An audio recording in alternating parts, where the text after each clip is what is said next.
Grand Rising. This is your coach Renz, and welcome to another live stream of Deconstructing Christianity. I am your host. We will get started at the 5-minute mark for those who are watching this later. But I want to thank everybody for being here. Thank everybody for supporting the channel and always being amazingly on time. Even though I'm not always amazingly on time myself. I'm actually going to go against something that I said. I'm going to stream this on TikTok as well after we hit the 5-minute mark. Just want to see if they've changed their ideas and aspects and how they function. Plus, we probably be able to get more debatable conversation through that medium, since the people who come on Facebook and YouTube, the Christians, they're too afraid to come on live. They don't want to be heard. So I'm going to pop that up, get that going in a little bit. So if there's a second audio, you guys, I'll make it so that you can hear it here. But today we're going to talk about the difference between, Jesus versus Maat and the morality of it. And really this stems from a conversation that I heard last night. So just hold on for that. We're going to start at the 5-minute mark. Just want to thank everybody for being here. Public service notice: if you have not signed up to meet us in San Antonio to our meet and greet, I implore you to go to the link in the description of this video for our meetup in San Antonio on October 31st through November 2nd. Your hotel reservation is free to get your hotel reservation, and you will have a free breakfast and free dinner at the hotel. So sign up. Tamasha George, this is your first, fairly new to the channel. This is my first live. I love your content. Thank you very, very much. Appreciate that. Welcome to the live for the first time. So when we get started here in about 5 minutes, well, at the 5-minute mark. So thank you for being here. Greatly, greatly appreciated. Now, we try to have some interesting conversations. When people come on who disagree, I let them disagree. Be mindful people will get into the comments and then be having all 11 different kinds of conversation. I try to maintain the subject matter for at least the first 45 minutes or so. But these people here, they be all over the place. But I look forward to, shouldn't get that yet.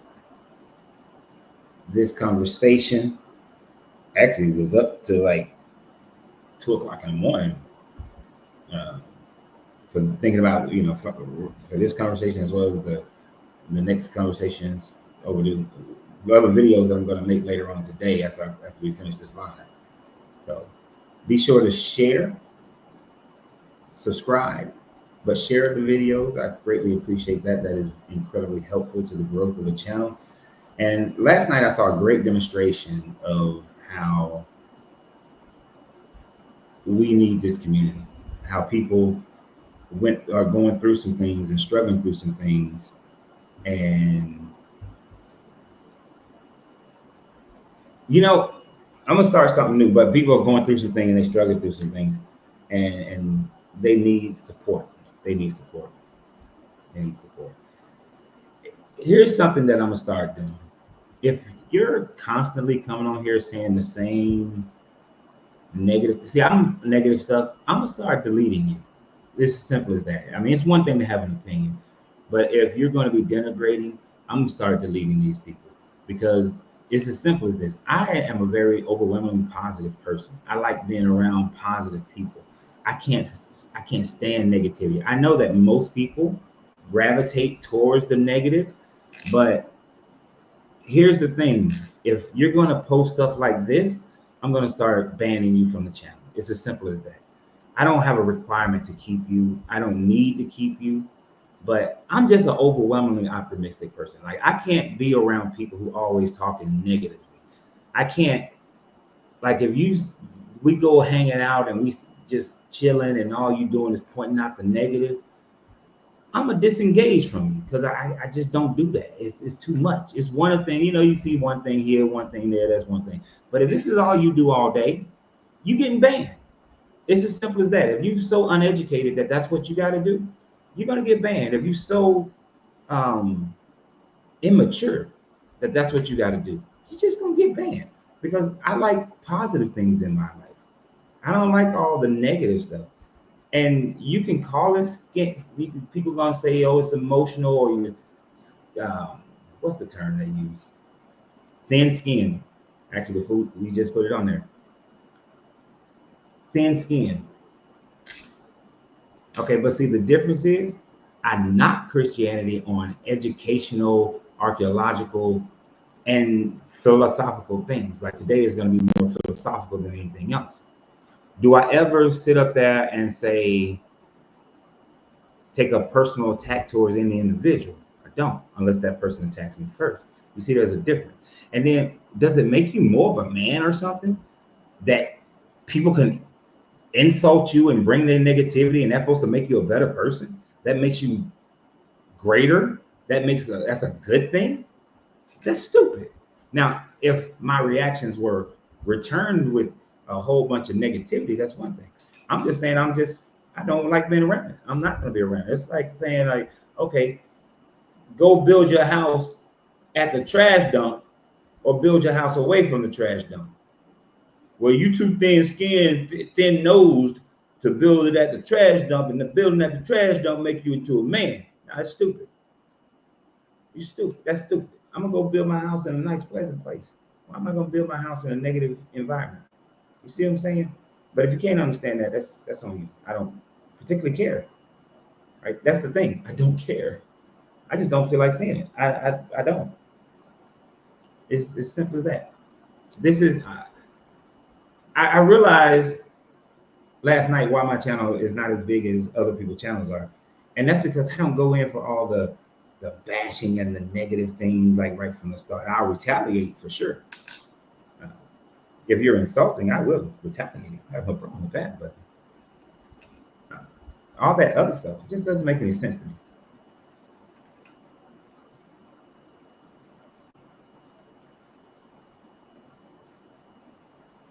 You see the stupidity. This is stupidity is not calling you stupid. It is saying that it is stupidity when you know you have the information, right? I insult your Lord and Savior every day. You misrepresent the Bible every day. So why do you take offense when I challenge you? You don't challenge me. By posting, and I know I'm taking more time than I should on this, by posting things like this, it's not challenging me. That's just immature flailing, right? So I guess you go into mosque and you say, why y'all talking all this rotten, what y'all selling today, this rotten fish that y'all selling today? Do you go into mosque and do that? Do you go to the Jehovah's Witness and do that? Do you go to the Mormons and do that? Do you go to the Buddhist and do that? To the Hindu and do that? No. And then you say I'm insulting only because it's something you disagree with, but you never challenge anything. You try to bring about dates and times, and we've agreed upon one thing only. Everything else you brought up has been broken down to be demonstrated that it is incorrect information. So anyway, that's enough time for that. Let me set this tickety-tock up. I'm gonna try this TikTok thing again. If it get on my nerves, we ain't gonna do this no more. I don't even know. I ain't gonna put a title up there.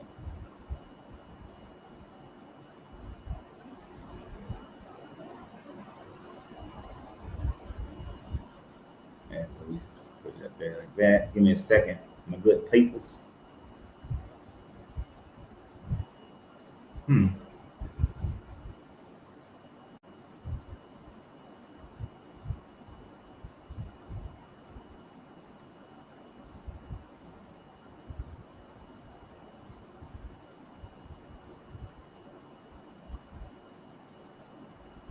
But as always, I am very pleased with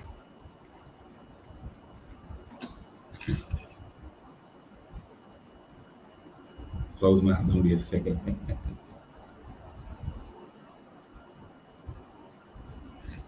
Yeah. Now today's conversation, I think, is going to be very interesting because I suspect that it is going to bring about, and that I did all that for nothing. Bring about a level to this discussion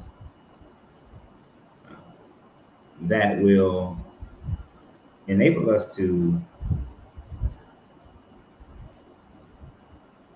bring some things together. I'm sorry, y'all. I'm trying to figure this TikTok thing, and is stupid. I don't particularly like TikTok as far as doing lives, but here we are, aren't we?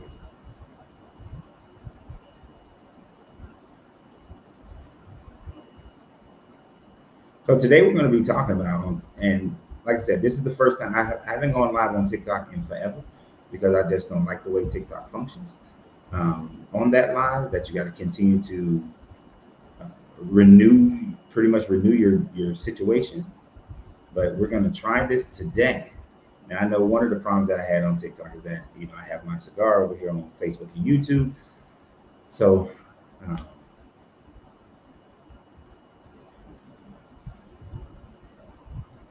I'm trying to set it up where you can have guests. So today we're going to talk about,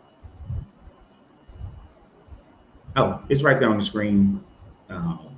One Immaculate. It's on the screen, bottom left corner.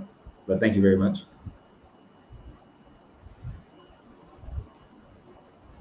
So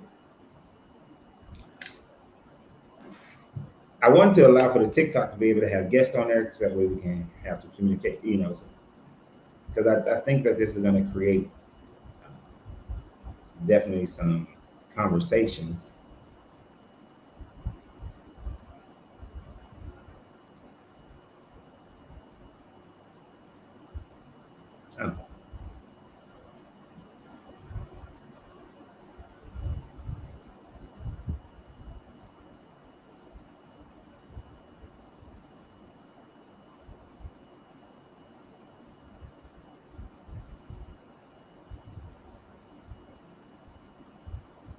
Oh.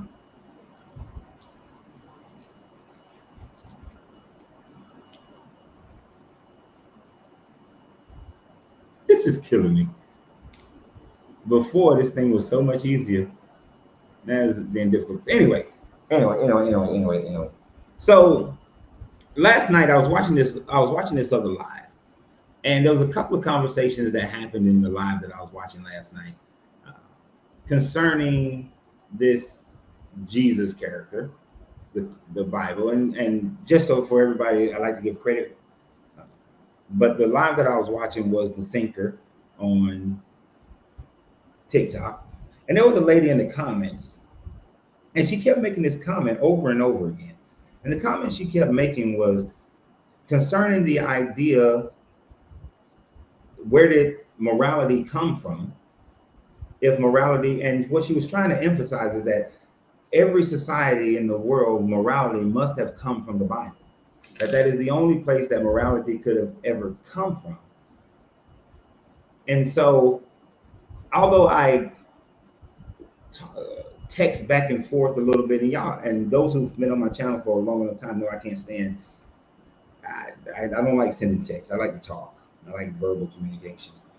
And so the lady kept saying that, that morality, where did other cultures' morality came from? I broke down the fact of that, how the Hammurabi Code came from the 18th century BCE, and that there was no such thing, or as far as we know, there is no evidence of an Israelite ever existing until around the 1200s with Merneptah, in the Merneptah Stele. And if the Merneptah Stele is written in the 1200s, then the earliest that you could postulate Israelites existing before they separated for their home base of Canaanites, that would have been most likely no more so than the 1500s BCE, but most likely around the 1300s BCE that they separated, because no other society, the Akkadians, the Kemetics, the No other Kemetic pharaoh who controlled the Levant in the 1500s, 1800s, 2000s BCE. No one ever mentioned anything about an Israelite. It's not till Meneptah mentions it, and he's talking about a people, not even calling them a nation. So it is unlikely that in the 1700 BCE that there was an Israelite, so that therefore no Bible was being created, no doubt, no Tanakh was being written. There was no stories being told of Moses, and so there was no Leviticus and Numbers and Deuteronomy, and none of those things would have been in existence during that time frame.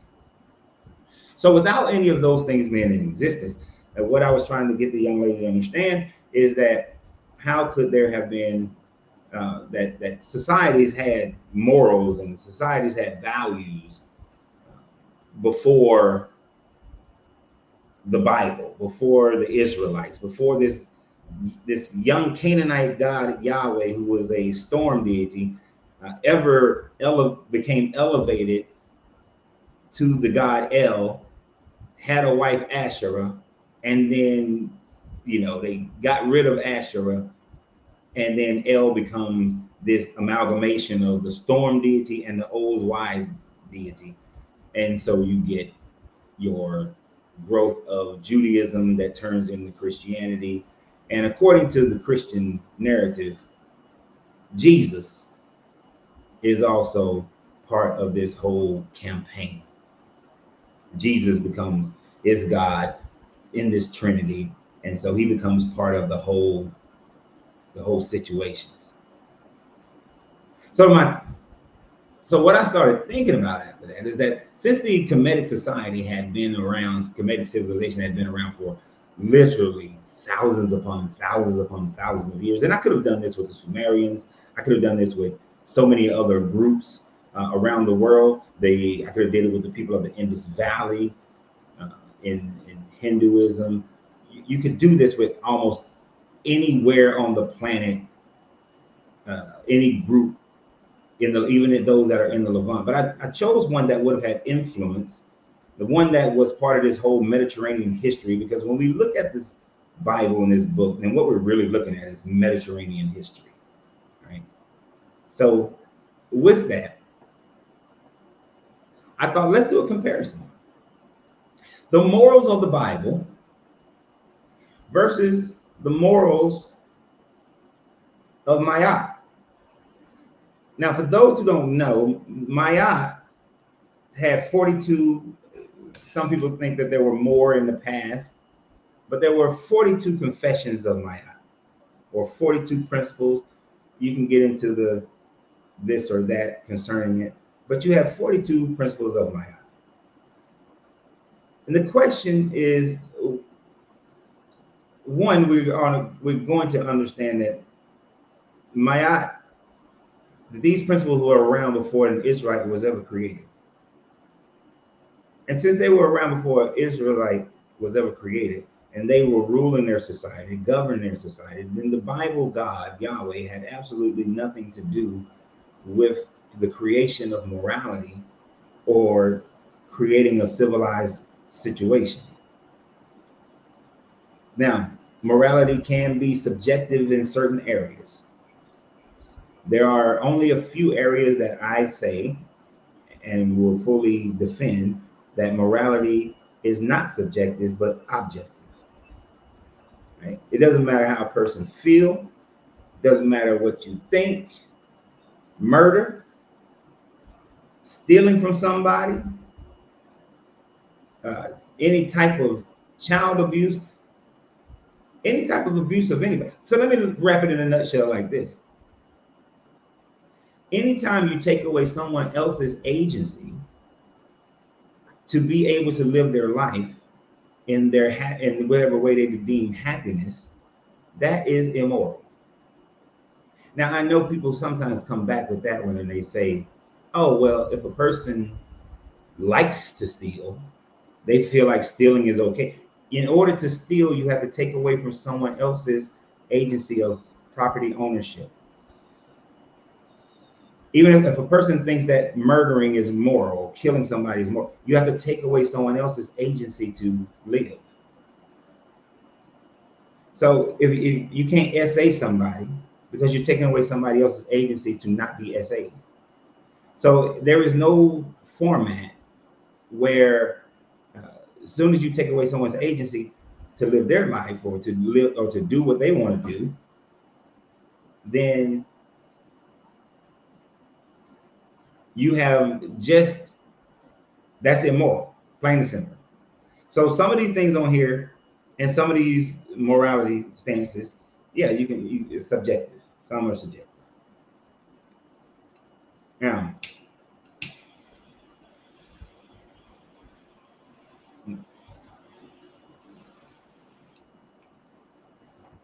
I got a thing covering my face up on TikTok so they can't see my cigar because, you know, TikTok cut me off for that. I'm dropping stuff. So to continue, I want to take a stroll through these 42 confessions of Maat real quick so that we can know what we're talking about.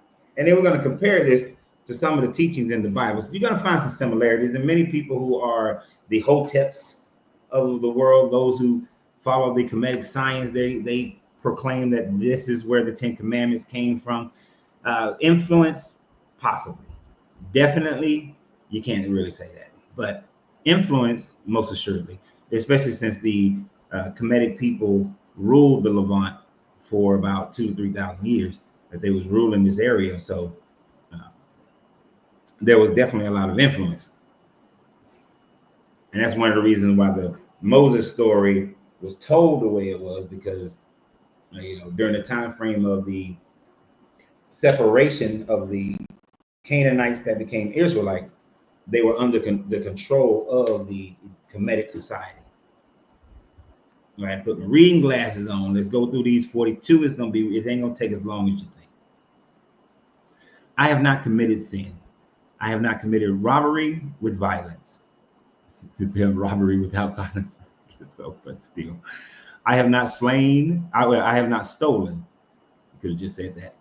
I have not slain men or women. I have not stolen food. I have not swindled offerings. I have not stolen from God or God/goddesses. I have not been excessively angry. Sorry. No, let's say exclusively angry. I have not been exclusively angry. I have not cursed God or goddess. I have not behaved with violence. I have not caused disruption of peace. I have not acted hastily or without thought. I have not exaggerated my words when speaking. I have not stolen what belongs to God or goddess. I have not overstepped my boundaries of concern. Okay, you're not nosy. I have not cursed anyone in thought, words, or deeds. I have not stolen from or disrespected the deceased. I have not destroyed property belonging to the gods or goddess. I have not taken food from a child. I have not been angry without reason. I have not seduced anyone's wife. I have not closed my ears to truth. I have not I have not closed my ears to truth. That's a good one. I have not terrorized anyone. I have not disobeyed the law. I have not told lies. I have not carried away food. I have not cursed. I have not polluted myself. I have not committed adultery. I have not made anyone cry. I have not felt sorrow without reason. I have not assaulted anyone. I have not worked evil. I have not used evil thoughts, words, or deeds.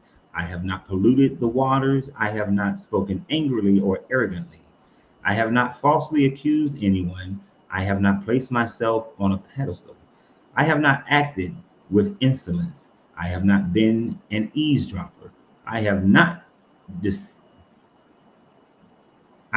deceitful, and I have not stolen anyone's land. All right.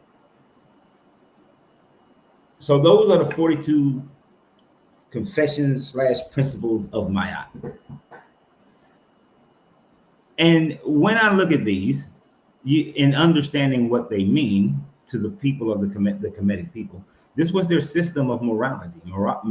This is what Maat has always meant to the Kemetic people, their system of morality, their system of government that they had before dealing with this before the Ptolemies came in and then the Romans came in and forced them into Christianity. This is what they believed. This is what they followed, how they governed their society.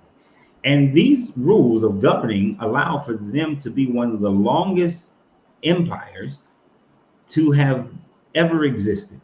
I know a lot is given to the Romans for their longevity, but if you actually think about it, the Kemetic civilization lasted far longer than the Roman Empire. But when you think about these things, you can see a lot of similarities within the Levitical laws and things of that nature. But there are a few things that stick out. There are a few things that stick out. And one of the things that stick out to me is where it says that, and mind you, where it says that I have not committed adultery, right? Number 29, I have not committed adultery. I want you to think about the levels of this.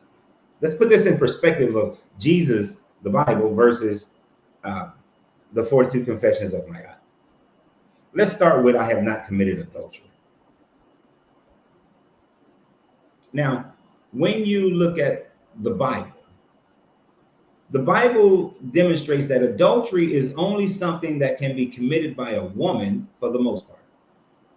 When Jesus, supposedly the moral barometer of the Bible, had his opportunity to show that men and women were created equal, that men and women should be treated equal, what this Jesus did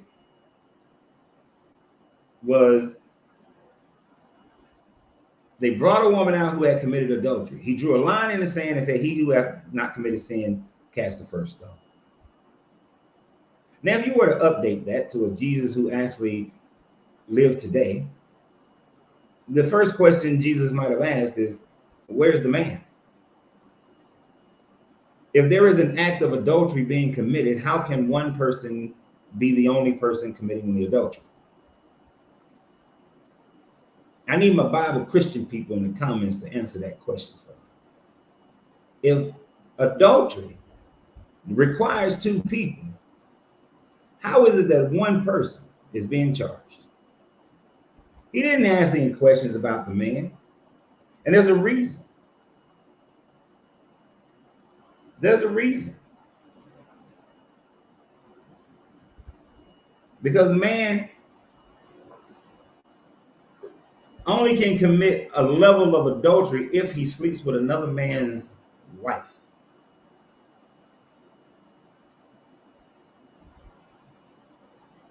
Where's the guy who committed this adultery with her?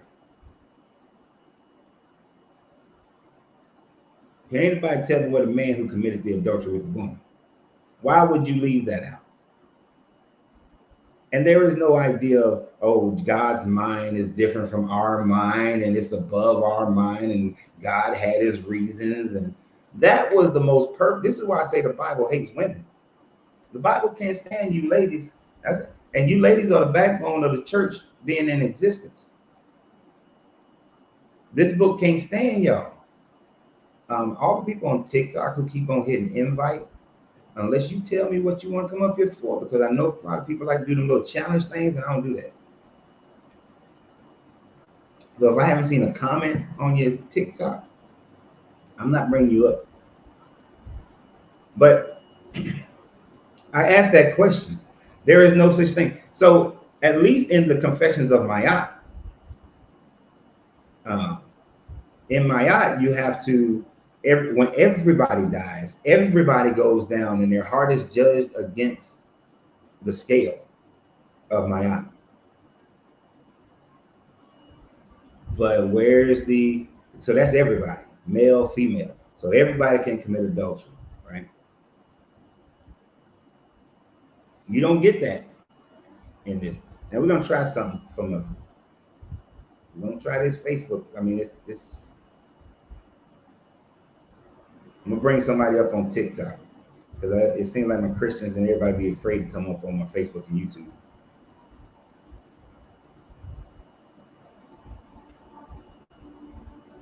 Hello, Bobby. Hey, how's it going, man? I'm just Jesus versus Maat. What's going on with that? I'm just interested in it. Oh, so the conversation that I'm having, and I'm live on both TikTok, Facebook, and YouTube. And I need my YouTube people let me know if y'all can hear Bobby. It is Bobby, right? Or is that Bubby? Bobby. Okay. So basically, we're having a conversation on the fact that the morals of the people of ancient Kemet, in this case, and we could use many other civilizations, were more moral than the Bible. And that the Jesus character, who is a representation of both the Old Testament and the New Testament, and their morality within the Bible, is less than what came out of Egypt and was taken and destroyed when they were conquered by the Greeks, and then later on the Romans, and then later on the Arabs. That one, we would have been better off if we never had the Jesus character, but we just starting it out with the morality of it all. And I was just talking about how everybody is responsible for adultery in the Kemetic system, whereas in the biblical system, it is only the man. I mean, for the most part, it's only the woman, sorry, who is responsible for adultery.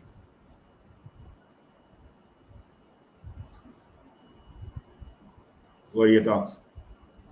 Wow. I mean, I'm a Catholic, so of course I think Jesus is like amazing. I love him. Why do you love him? I'm not too familiar with like the Egyptian gods and everything like that, but I mean, I know that they all viewed the pharaohs, which were just people, as actual living gods. And I mean, that's just pretty blatantly not true. Okay. But you love Jesus. Why? Oh, because he's the truth.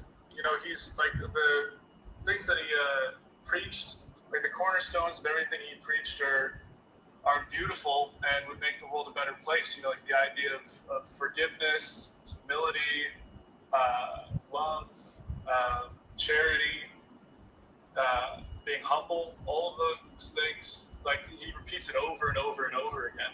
Really? Oh, absolutely. Those are repetitive themes, those things that I just said in the Bible And from Jesus.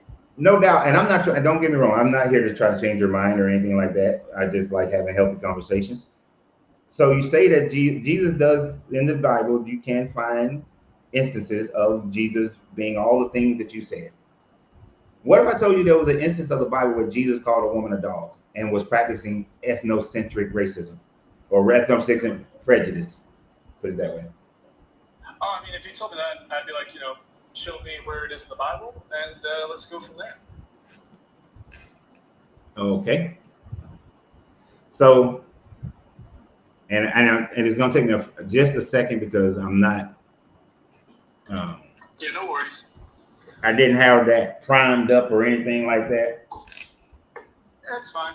But I know there's like a lot of things in the Bible where, because Jesus is a very passionate speaker, so, and I know, like, I remember I was talking to one guy on here. One second, I'm going to put my headphones in.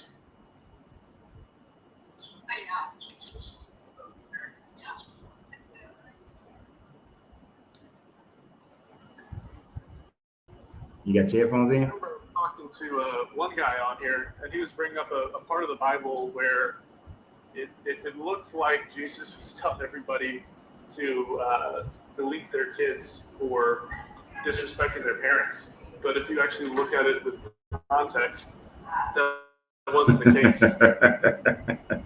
You know, context is often one of the cop-outs, right? Because the context is what? Oftentimes things are read, they are what they are, and people don't like it in our modern age because we look at things through the lenses of how we view society. And so when people talk about context, what context really is what would it have meant to those people at that time frame, not what it means to you today.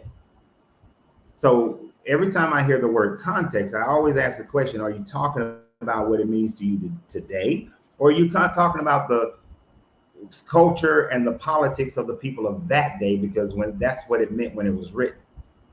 No, so like me, I'm talking about like literally in that excerpt that they gave me from the Bible. The only reason why I'm saying it was out of context was because they weren't taking into account everything that was said before that. I think like if you read the whole entire chapter and passage, you know that Jesus is because there were. I mean, not we're like going down a rabbit hole. Yeah. So let's go to the part that I was talking about, because we can go. That's a whole nother part. Yeah, let's just go with what you were going on. All right. So in Matthew 15, 21 through 28,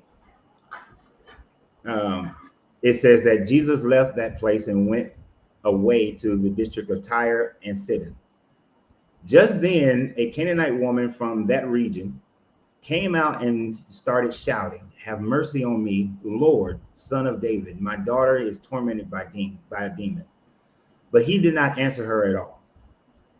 And his disciples came and urged him, saying, "Send her away, for she keeps shouting after us." He answered, "I was sent only to the lost sheep of the house of Israel." But she came and knelt before him, saying, "Lord, help me." He answered, "Is it not fair to take the children's food and throw it to the dogs?" She said, "Yes, Lord.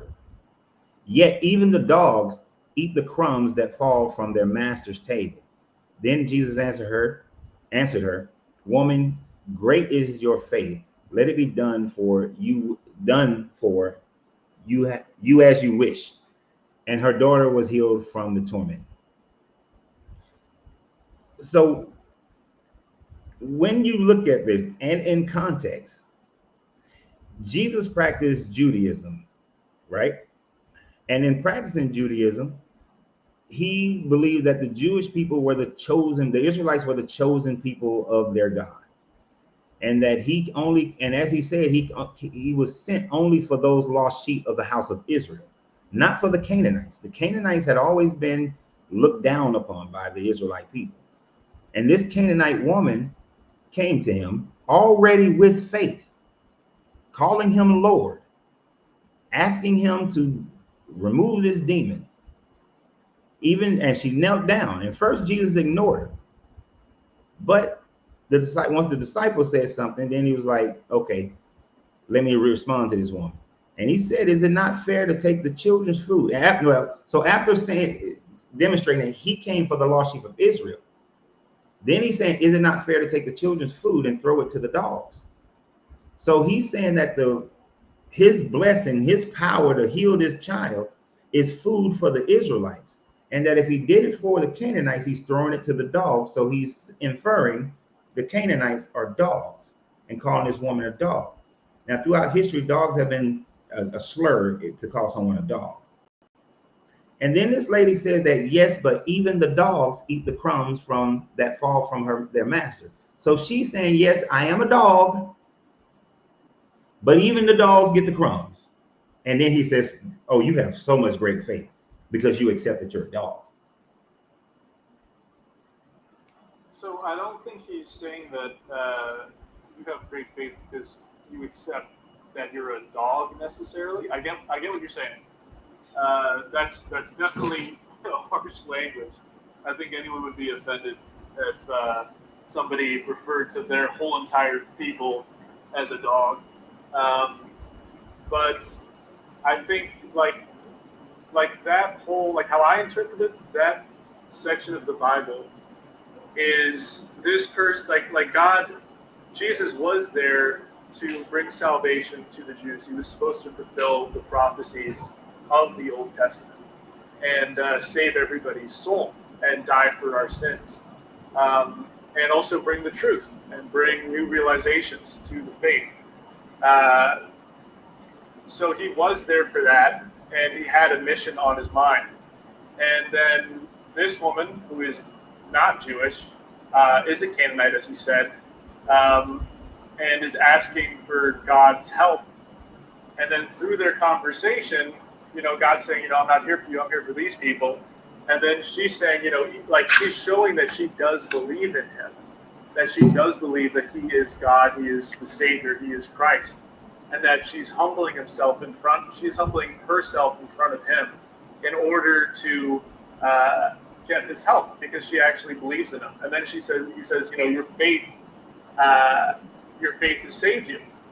And then he decides to save her child.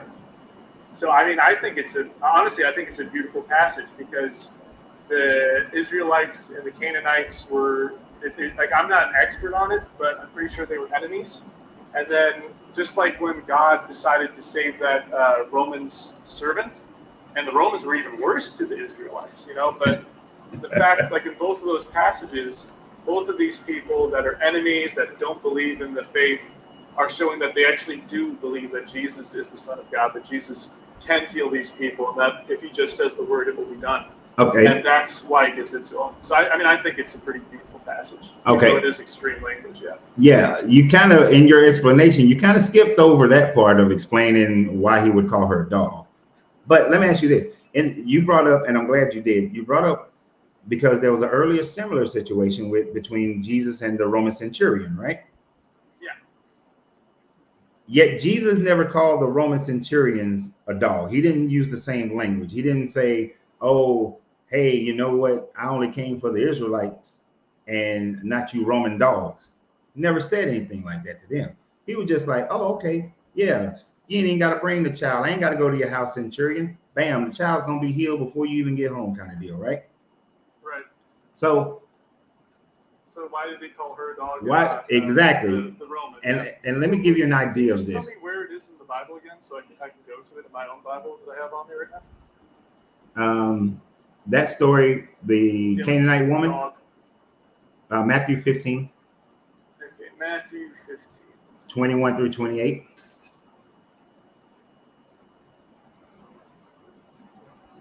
But I always found that and see that contrast, and many people won't make that contrast. Jesus is speaking respectfully and with humility to the Roman centurion. Yet the Canaanite woman he speaks to like a dog. Let me give you a thought process on this, and I'm trying to let me give you one. I'm not going to give one as harsh, right?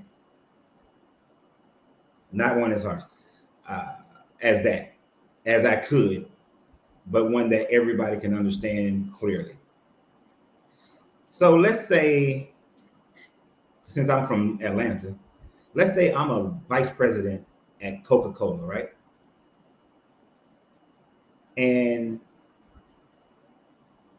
I got a guy over here, he's a vice president. He's a vice president or president over at PepsiCo. But then I got a guy over here, and he's a vice president at this drink company in Alabama called Red Rock. Okay? Now we know in corporate circles, the Coca-Cola executive will probably be nice and cool with the Pepsi executive because Pepsi is a big company. But will treat the Red Rock guy like trash because he's with this small little regional company that's kind of, you're not really part of the big three of the cola wars. You're not even Dr. Pepper.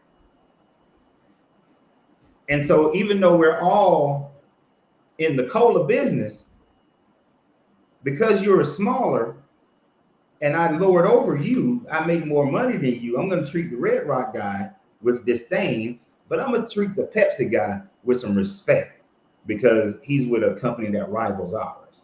So, and I say that that example is because Jesus, and I'm being nice with it, I could be really harsh with it. Jesus is in that position where the Roman is the vice president over at Pepsi Cola. The Canaanite woman is the Red Rock executive.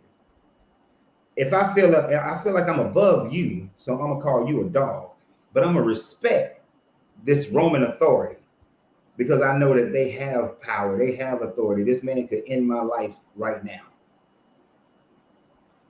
and that's why I say he had prejudice through ethnicity, because if he came for the Israelites only, and he's all about that business, why did he not treat the Roman centurion with the same disdain that he treated this Canaanite woman?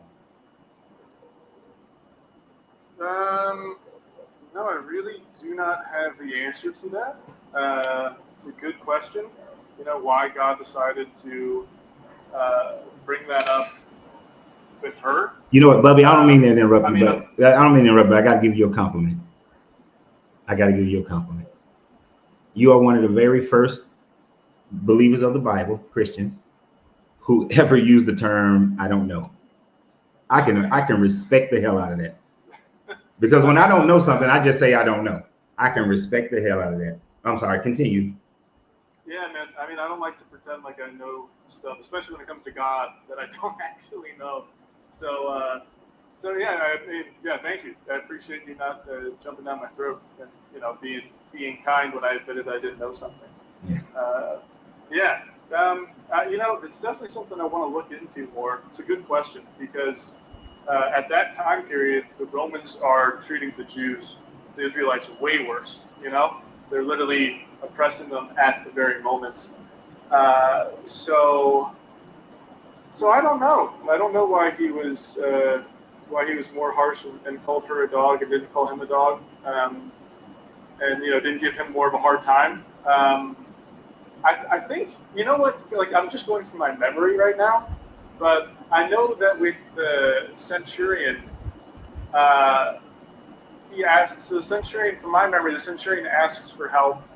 Yeah, and then God does just go like, okay, let's go to your house to heal him, and then he stops him and says, no, just say the words and I know it will be done.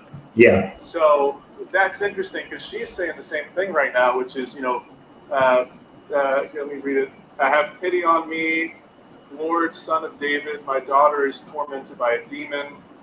Send her away, for she keeps calling after us. He said, I was sent only to the lost sheep of the house of Israel. Lord, help me. It's not right to think. Yeah, it's very interesting. I really don't know, man. That's a really good question because it's harsh language to her. I mean, I'd have to look more into the history of the Canaanites.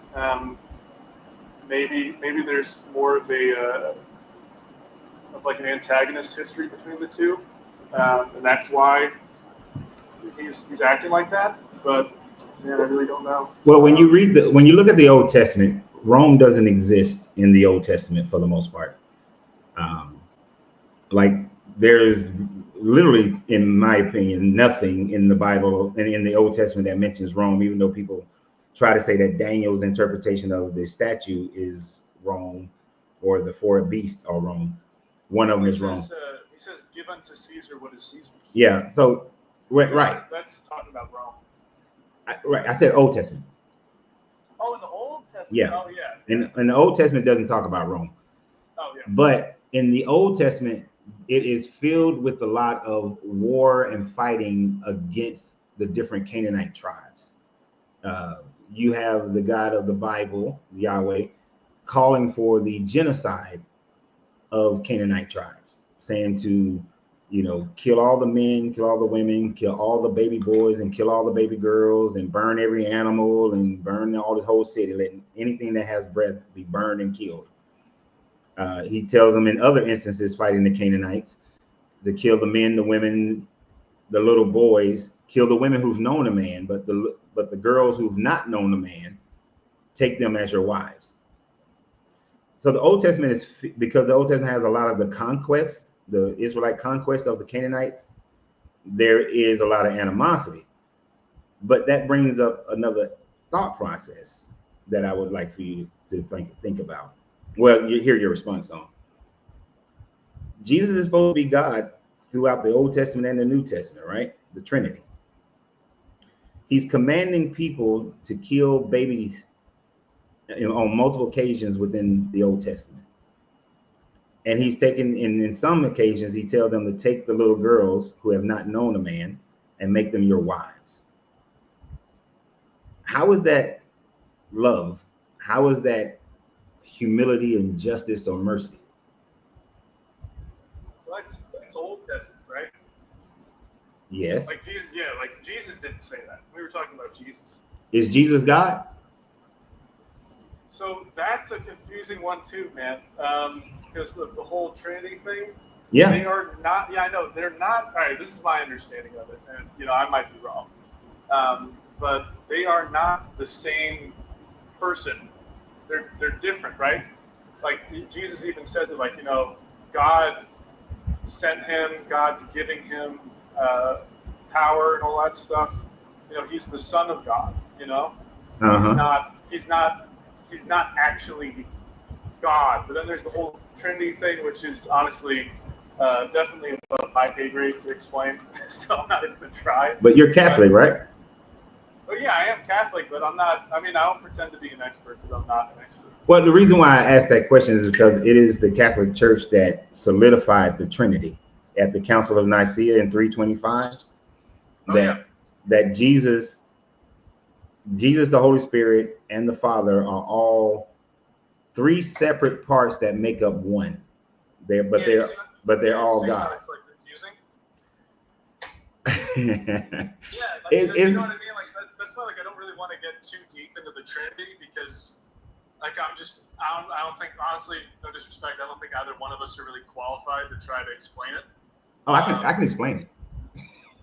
Well, you think you fully understand the Trinity? I understand the concept that the church the concept that the church utilized to facilitate the Trinity. Yes. So it's three separate beings that are all one. Right. So what? Right. So it's like a contradiction.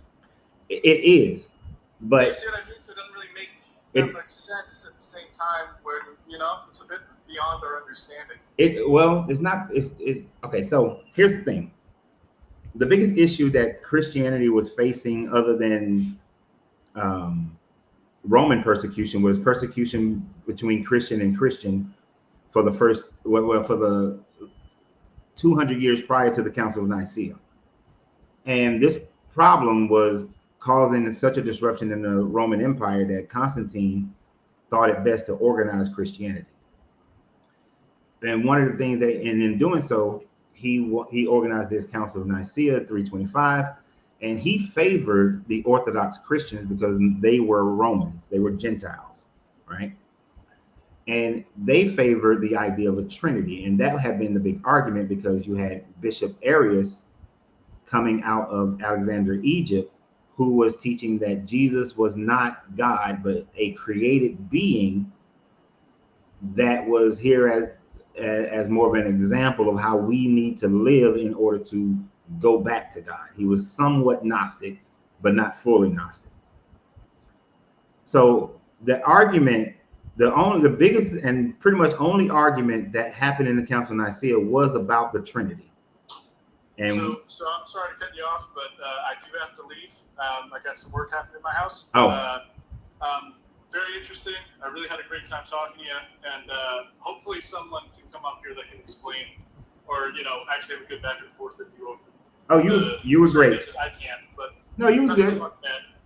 Sorry to run away right in an instant, but I have people installing the TV, so I gotta go. I understand. Thanks, brother. All right, take care. All right, you too. Okay. Let me see if I can figure out how to. I don't know how to let people get off. Oh. Boom. Figure that out. All right. All right. So TikTok, TikTok is all right. They're not making me keep scrolling on the screen. Now, see, I can appreciate that type of conversation. So what I'm saying about the Trinity, though, just to finish that thought, is the fact that the Trinity was a concept that was developed because there was arguments about who Jesus was, who God was, and what the Holy Spirit was. And when you have these people who were practicing polytheistic religions, it sounded polytheistic to them. And so the concept of the Trinity was then formed to say that they came from homoousis, which means all from one substance, that this is three sides of one substance.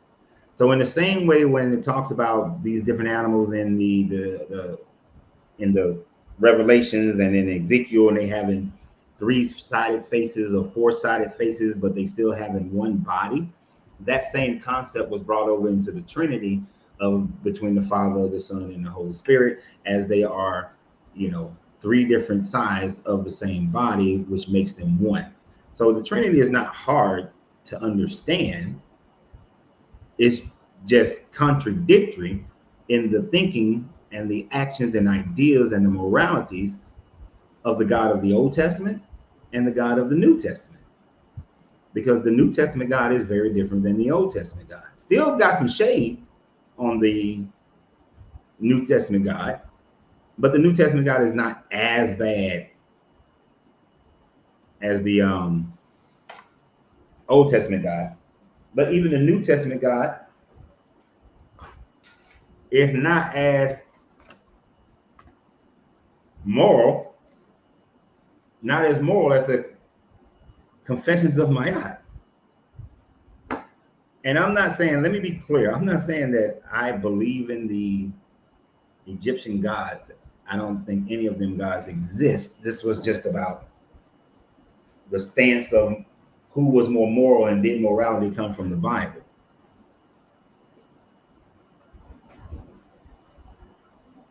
And yes, Macy. On YouTube, Macy is saying that the Christianity practiced today is the Roman Empire's version of Christianity. It is. But and understand that Roman version came from the Levant. It came from the creation of Christianity through the writings of a Jewish man. But it wasn't John, Mark, Matthew, and Luke. It was the writings of Josephus and Philo. Some Hellenistic Jews are the ones who wrote this book. But when we look at some of these, I know these Confessions of Maat has been up for a while. I know you guys were making comments. I do not think I was misrepresenting this Bible at all. Provide no proof of that. Who wrote the 42 morals, the 42 Confessions of Maat? The Kemetic people. We don't know an actual author, but I'm sure the people who created the goddess Maat are the ones who wrote it. See, the argument that I was having with the young lady last night was the fact that man creates morality. Morality doesn't come from a God. Morality comes when people decide that they're going to live together. The creation of civilization creates morals. And in the creation of those civilizations, they also created gods. And so since the Kemetic people had created, they had the Ogdode, and the Ogdode had 4 parts with, well, 2 parts within, well, it was broken up into 4 parts. And within the 4 parts, there are the masculine and the feminine. And from the Ogdode, which is just the abyss, the darkness, came the embodiment of Ra. Ra then, birthed through the cosmic egg, starts to manifest the creation of the universe, forming the land, forming the waters above and the waters below, and so on and so forth. And Ra is the one who creates the 40 Maat and the Confessions of Maat to balance the scales of the human heart after humans are created. That's one of their creation stories. They have 4 major creation stories. They are very similar, but there are 4. Now, these stories are created by people observing nature, and then they need these laws that they want to be connected to their God so that the people will follow it. Because if you don't follow the 42 confessions, then you will end up being cast into oblivion, and everybody wants to go to heaven. Nobody wants to die, but everybody wants to go to heaven.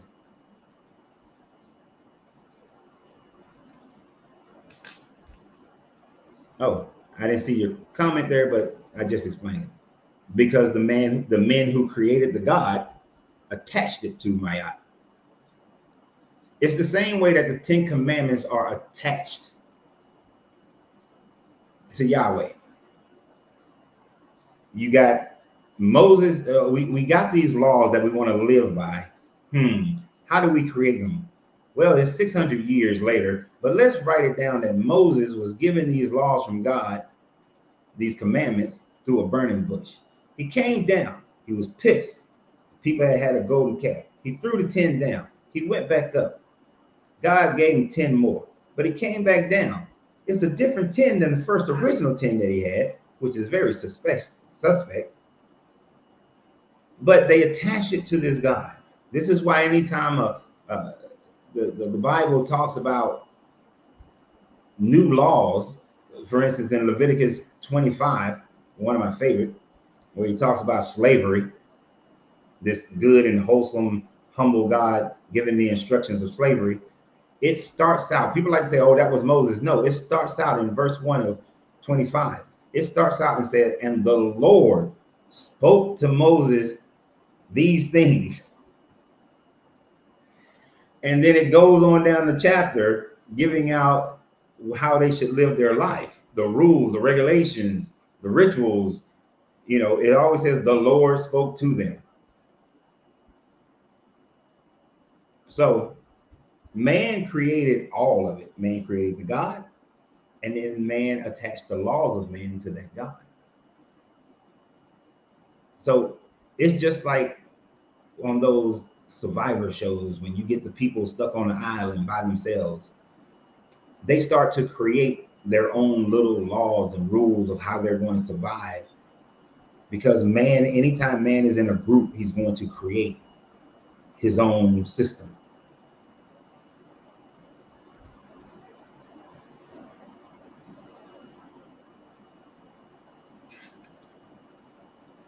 I feel like you're asking questions that shouldn't be there. How did they communicate with their Maat if the God is fake? The same way that people communicate with your God today. They claim that they're speaking to the God. You have people who claim that they're speaking to the God. No one has ever proven that they spoke to Yahweh or Jesus or anybody else. People always say they've heard. I heard the voice of the Lord, and God told me to tell you. What's your proof of that? So in the same way that somebody can claim that they spoke to, okay, so you got to realize, if you're thinking through this and you're honestly thinking through it, the people who lived in ancient Kemet, say in 1300 BCE, they believed that Maat was just as real of a God as Christians today believe Jesus is as real of a God. The same people, the people of Greece believe that Zeus was a god at the same level that Christians believe the God of the Bible is a god. So to infer that those people knew that Maat was not a real god is disingenuous, because they believed he was a real god. So when they had an emotional moment and the Holy Spirit hit them, they thought it was Maat talking to them. When they was about to steal, but that gut feeling told them they shouldn't, that was Maat telling them not to do it. When that man raised his hand and was about to smack him down on his wife, that was Maat telling him not to do it when that gut feeling said don't do it.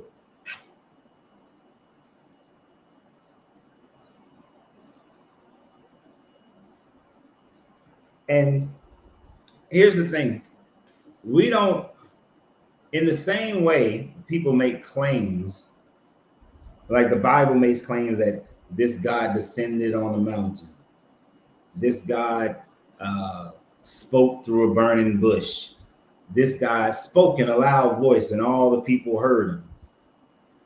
All these stories, those stories were written 600 years after the so-called event happened. So unless you have, for those on TikTok, if you don't tell me why you want to come on, I'm not going to let you on yet.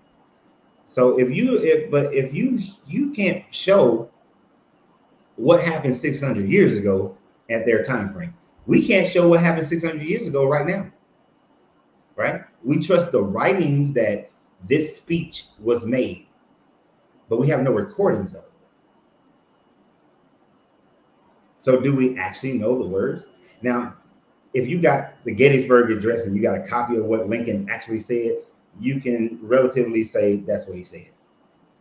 But as far as the speech that Mark Antony gave at Caesar's funeral, we have no proof of the actual words that were spoken. So claiming that this God spoke to the Israelite people is just what the Bible says, written 600 years later.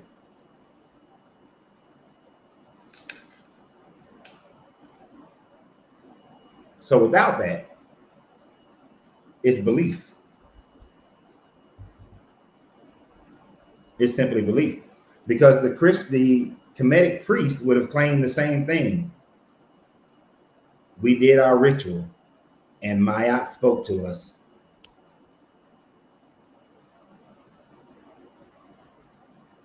We did our blood sacrifice, and Maat spoke to us. And exactly, Macy. All we have of the Bible are copies of copies of copies of copies. That's it. We have nothing that is original. Everything is a copy of a copy of a copy. Nothing truly original. And it would be amazing to find something that was original.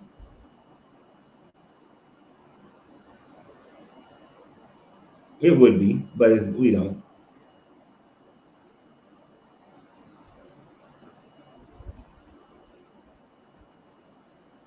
But in this, I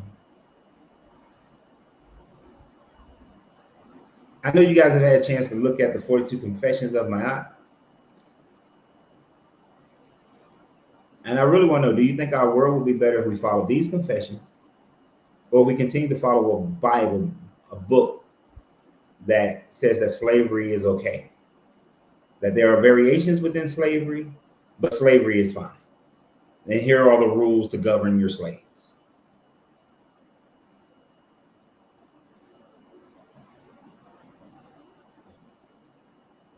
What is Rupert saying? How you doing, Rupert?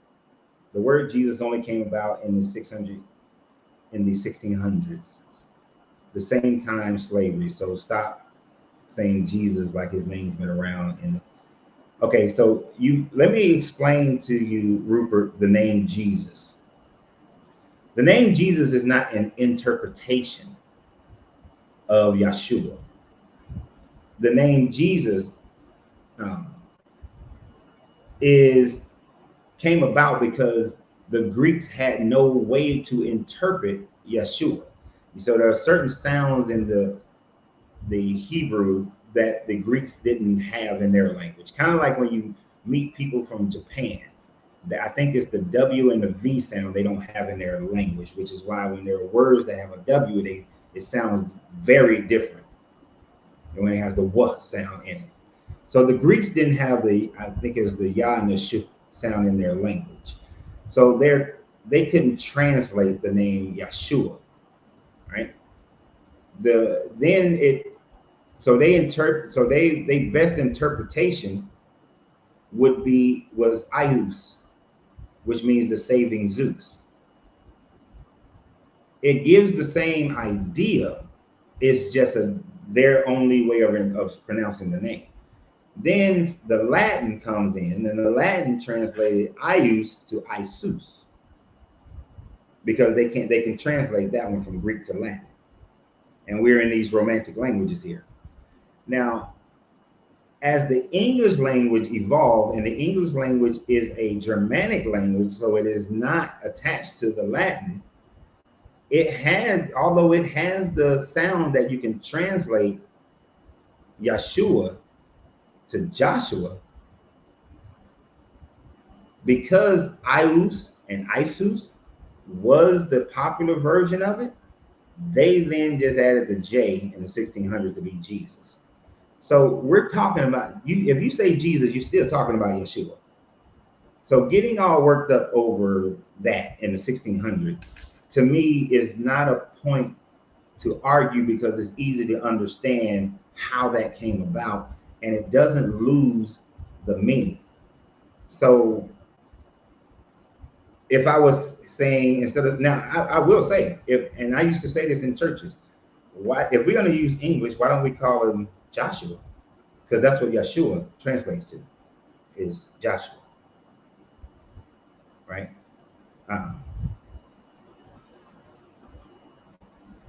But everybody commonly knows Jesus, and Jesus is the same, has the same meaning as Yeshua. Not a direct translation, but the same meaning.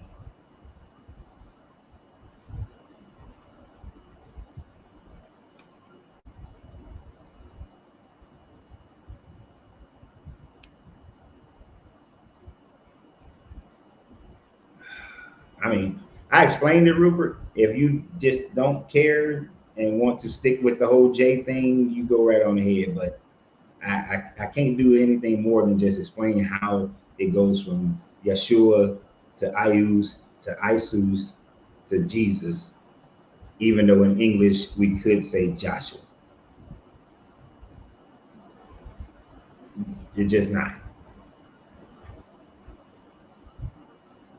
But it all still comes from the same idea.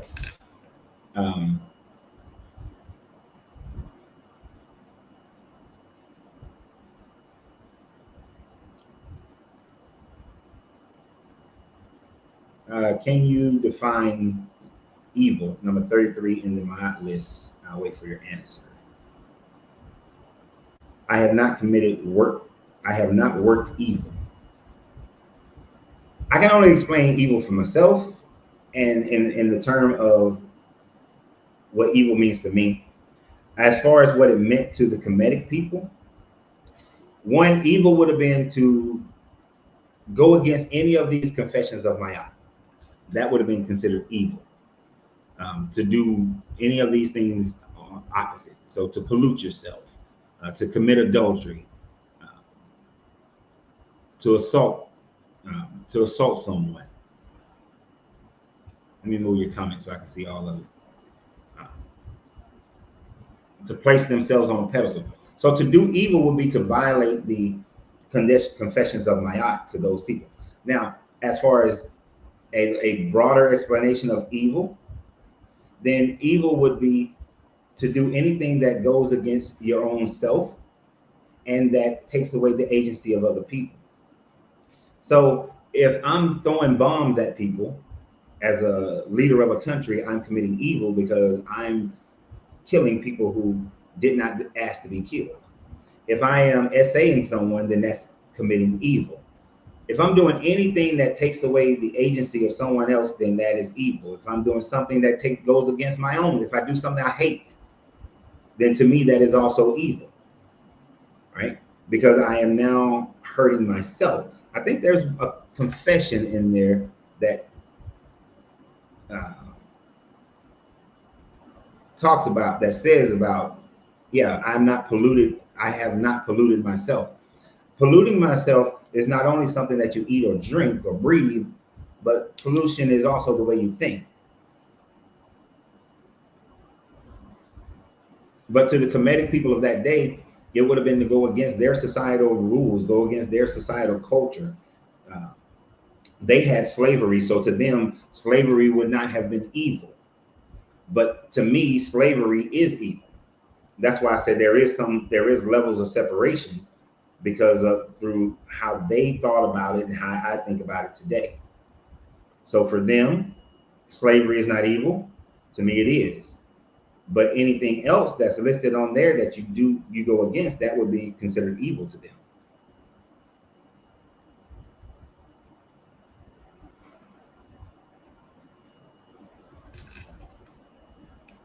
So where are they getting their morality defamation of evil from?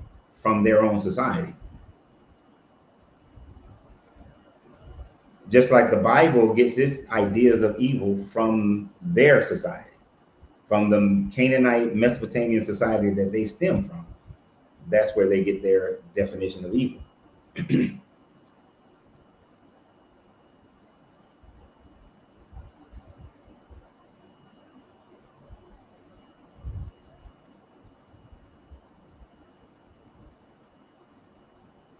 And I think evil, from a government perspective, evil is kind of like, I forgot what it's called in the Marine Corps. I think it's Article 31. If some of my military people can help me out on that one. What is it? There's a catch-all in the military that we had. It's basically acts of unbecoming. And you can get charged for damn near anything for being unbecoming of a Marine. And so when you say what is evil in their society, I think that also could have been written as a catch-all, just like we do in society today. You know, we got to have some laws. It's just like with the police. If they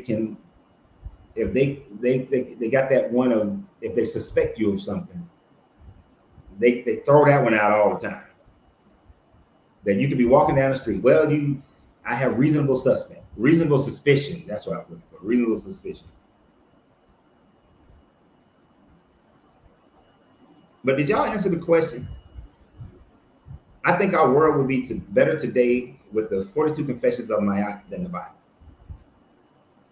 Not about the worshiping of any of these gods, but with just the rules, the laws.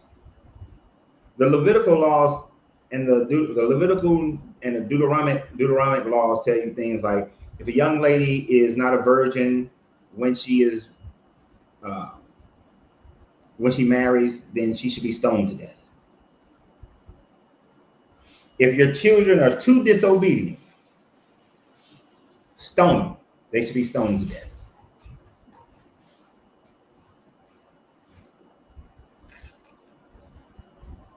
You know, if a man essays a girl who's been betrothed to another man, then force her to marry her essayist.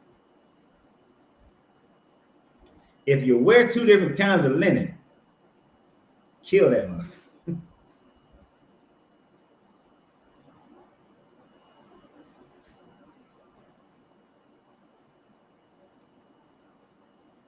This is often a question that people ask. I know the TikTok people can't see the question, but that's why I'm reading it out.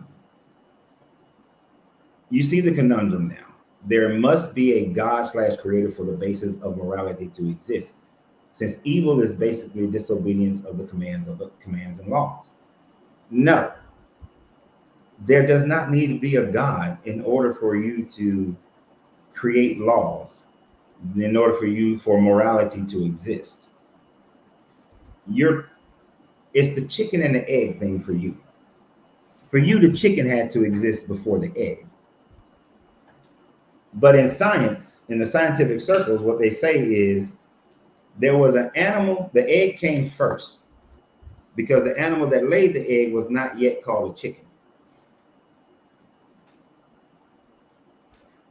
And it's a little quirky little joke that's made about that. That's the quirky little joke made about it, is that first you have animals, that's something, and then as evolution happens, at some point, the animal that's still not called a chicken lays an egg, and that egg becomes, that what's birthed out of that egg is now a chicken. You don't need a God in order to create morality. The only thing you need to create morality is people coming together. Before there was civilization as we know it, people looked at the stars and created ideas out of constellations, and they looked at nature and created ideas out of nature. And I know how that leads you to think that, oh, they must have done that first. No, first they came together. First they came together. First they shared in a community. First they decided who was going to be the leader. Usually that would have been the strongest male. That would have been the hunters. They first came together. As a matter of fact, Göbekli Tepe is showing right now. If you don't know what Göbekli Tepe is, that is a ruins that they found in Turkey that some are 9,000 years old. They estimate to be 7,000 to 9,000 years old. Others have estimated to be 11,000 to 13,000 years old. Like Taran Tepe is 11,000 to 13,000 years old. And they have recently discovered that those people although they were not agrarian to the level of the Mesopotamians a couple of thousand years later, they still had housing, and they went out and hunted and brought the stuff back.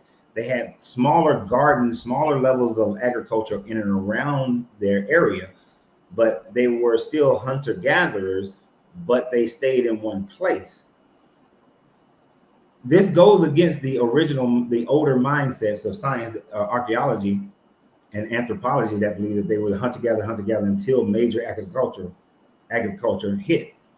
That there's a transition period. All right. So before agriculture, it didn't just spring into existence. There was a time frame of growth, but these people had come together already, and by coming together, they created rules for how they were going to live, and that was based on the authority of them living together.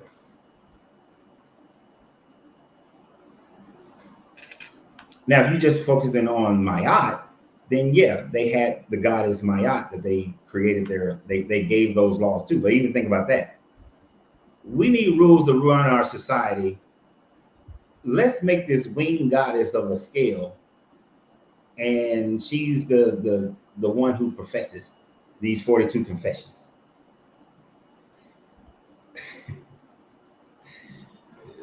Okay, let me ask you a question. Well, who's saying that anyway? Primer. I think Primer was saying that. Let me ask you a question, Primer. Do you think that John Smith in the 1800s already had the ideas of creating Mormonism, or did he create Mormonism when he claimed to have found the golden plates? Which one do you think came first? The ideas of Mormonism or the golden plates being discovered?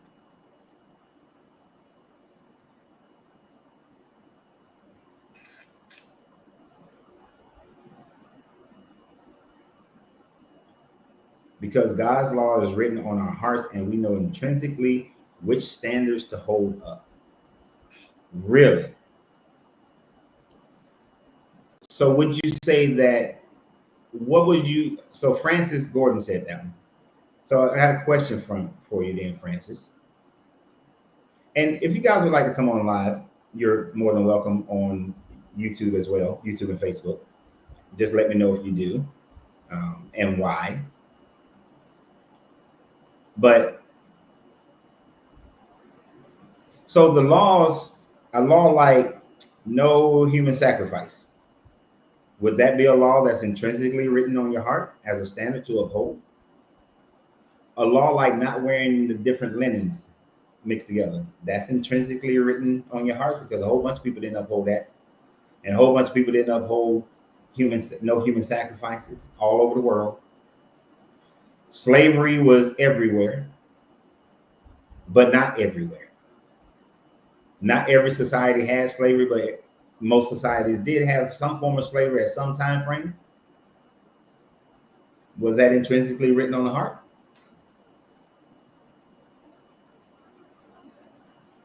People have violated other people's rights of agency for as long as we know. How is it written intrinsically on the heart? That was a good thing that somebody wrote, but writing it doesn't make it real.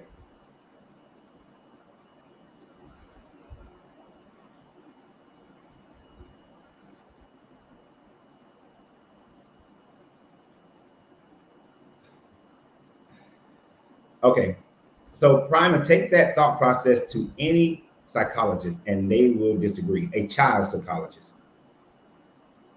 He said that having community rules do not create morality. They are basic rules that everyone agreed to keep.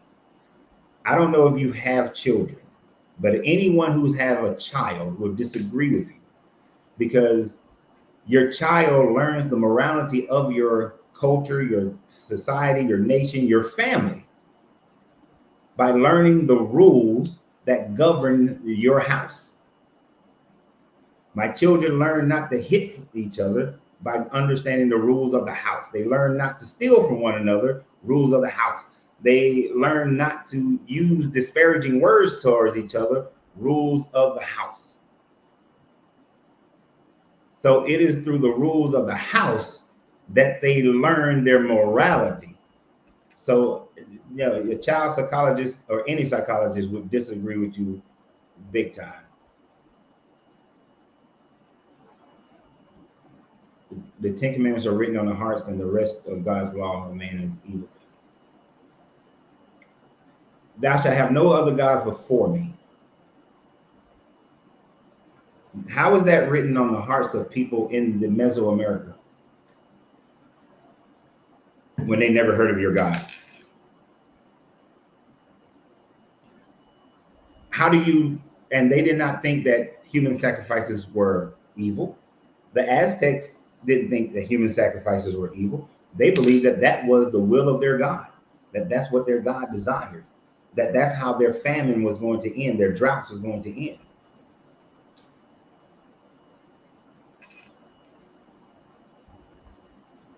And the fact of the matter is this: Ten Commandments, if you went by the book, by the Bible, could not have been written no earlier than the 1500s BCE. Yet we have Sumerian, Akkadian, Canaanite, Phoenician, Kemetic, Greek, Roman, African, Asian, Mesoamerican societies that existed long before the Ten Commandments were ever created.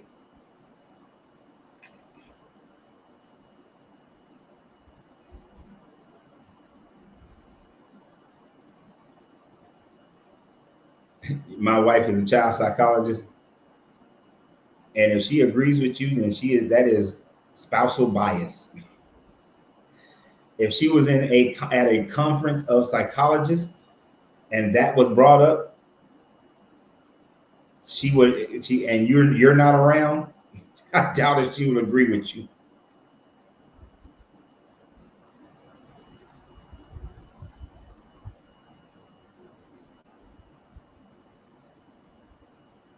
They might have, Francis said, they may have thought that human sacrifice was permissible through their society, but they also have laws against murder.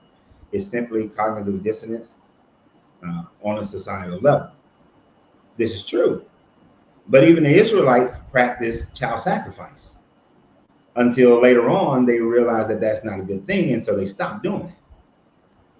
And that's the thing about morality. Morality changes over time.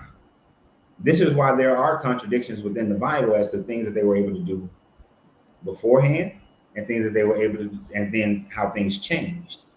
Because as the centuries go by, new ideas, new thoughts, new politics, all these things change. If you just look at I don't know, Francis, what country you're in, but in every country, and since I'm in America, you can look at the societal changes in America from 1776, when the country was first birthed, up until today. The laws have changed as society has changed. A person today, 90%, 99%, hopefully 99% of America, but the majority of America will say that slavery is wrong. But to Americans prior to the Civil War, most Americans thought that slavery was fine. Slavery was a natural process of life.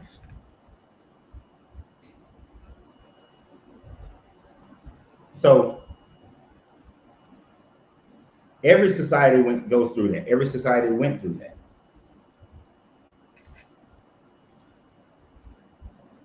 Primer, okay. You know what, Primer? I'm not gonna leave it to me. If y'all want Primer to come up, let me know. Because the last time you came up, Primer, it was wasteful.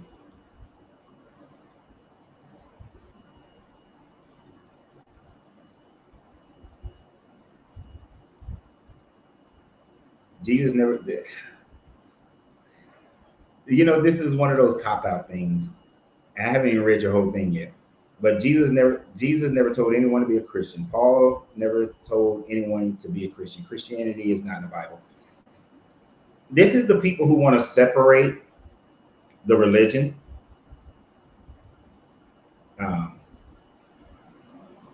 from the spirituality, the religion that has become from the spirituality. What is it to be called a Christian? a person who follows Christ. And here's what's funny about that. As we was talking about to Francis, how I was saying to Francis how societies change. When I was growing up in the 70s and the 80s and the 90s, no one was trying to separate themselves from the word Christianity. Christians were proud to be called Christians. But as more and more Christians start doing negative things and people start creating the non-denominational churches and they start talking about spirituality, all of a sudden everybody trying to get away from the religion of Christianity. As the mega churches grew, everybody trying to get away from the idea of the word Christianity. No, Jesus never mentioned Christianity. Paul never mentioned Christianity. But Siddhartha never mentioned Buddhism. Just because the person who created the religion or the religion is based off of doesn't use the terminology that's used today, doesn't mean that there's a separation. If you follow the ideas and belief of Jesus, you are Christian. Just because in the last 30 years, y'all been trying to get away from it, doesn't make it any different.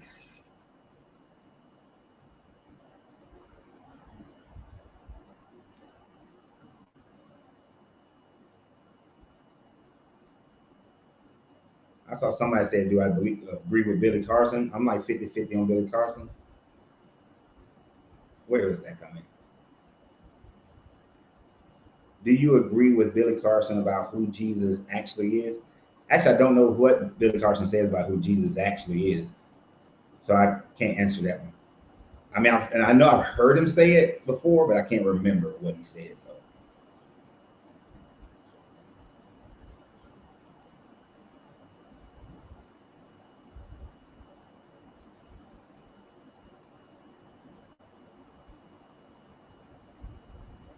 What do you say? I agree. I don't know how you can say Jesus didn't want anyone to follow him. Right. He wanted people to follow him.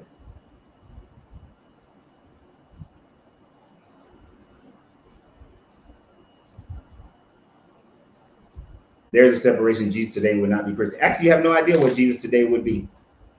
We really don't. You have no idea. That's speculation. He might be a Mormon. He might find Mormonism be closer. Yeah, you got to always remember, Jesus practiced Judaism. He practiced Judaism. He told the people, I believe it's in Matthew 25, I'm not exactly sure, but I believe in Matthew 25, he told the people, hey, look, what the Pharisees are teaching you and what the Pharisees are saying, you need to do it. But the Pharisees ain't doing it themselves, so don't act like the Pharisees. So you're right. Jesus wouldn't follow Christianity. Jesus would be calling back for the Judaism of the days of old. Jesus would be saying, you need to follow the laws of Deuteronomy and Leviticus and Numbers. You need to be following those laws. You need to be participating in all the rituals and the rites and doing your animal sacrifices. Jesus would not be practicing any of the religions today. He'd be closer to practicing voodoo, and Santeria and Ifa. Jesus would have been practicing Ifa more than he's been practicing Christianity or Judaism, because they still got animal sacrifices.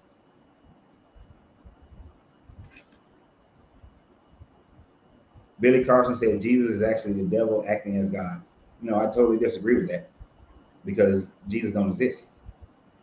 Jesus exists as multiple people that was conflated into one person and then exaggerated, legendized. So no, I disagree. If that's what Billy said, then I disagree with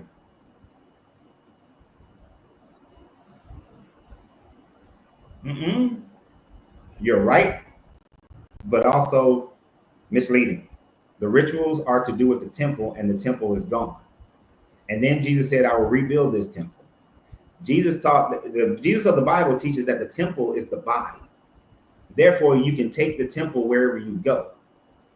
This is why at that Last Supper, he said, inasmuch as you come together, do this in remembrance of me. The temple is the body, so the temple is everywhere you go. So anywhere and everywhere can you still practice the Judaism that Jesus practiced.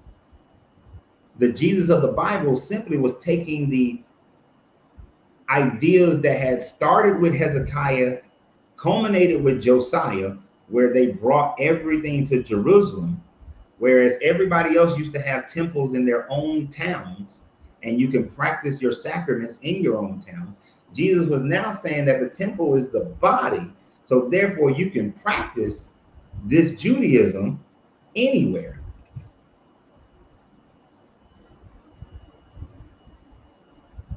Right, which is the sacrifice of the blood and the wine. So in a sense, you're still practicing blood sacrifices with the whole body and the wine, and the Catholics go as far as saying that it transforms into actual flesh and blood in your body when you consume it.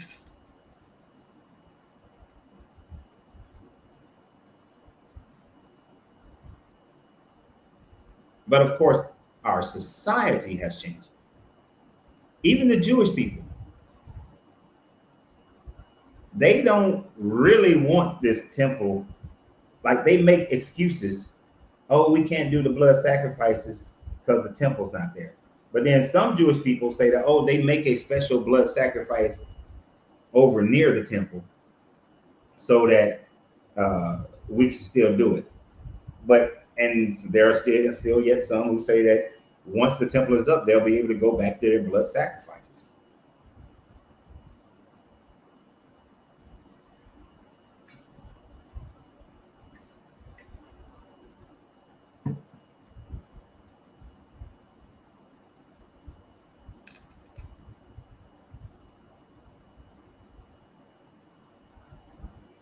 No, it was the temple. No, that's why they got mad at him, because he said he was going to tear down the temple. According to the story, he was going to tear down the temple, and that was like the final straw. Because now, you see, so to explain that, and I kind of did this in the video I did a couple of days ago about the Ark of the Covenant. Those people back then believed that God needed a house, a place to live. And so the temple was built for a place for God to live. Before that, they had the tent of meeting, they had the Ark of the Covenant. That was God's house, the embodied, so that he had a place to appear before the people. And that's why the sacrifices were done there, and so on and so forth. When he said he was going to tear down that temple, it reminded them of how they lost their temples before, and how they lost the Ark of the Covenant before, and all these sorts of things. So God didn't have a place to dwell with them. So they got pissed about that. Jesus was now saying that the temple is with you everywhere you go.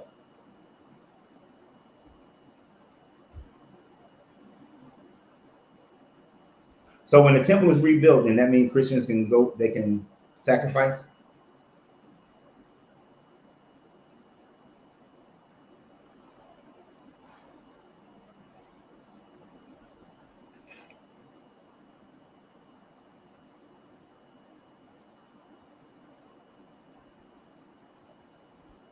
Let me take this down.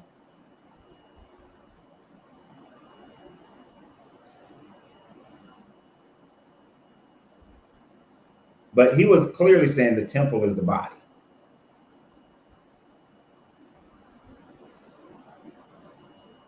Now, if you believe in the Bible and you're saying that the temple will never be rebuilt, that's one of the signs. That's supposed to be one of the signs of the end time. Prima, I'm not bringing you up. You can keep putting that out there, but I have found no value in our conversations. So no.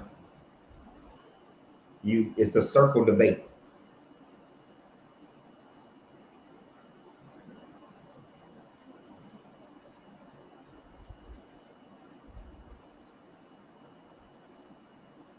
But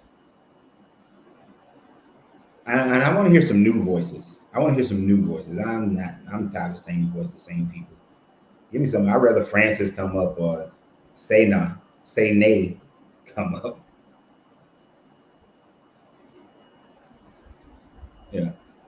I actually don't think a physical temple is going to mean much of anything. If they were able to build a temple, first of all, if they're going to build a temple, they're going to have to knock down the Dome of the Rock.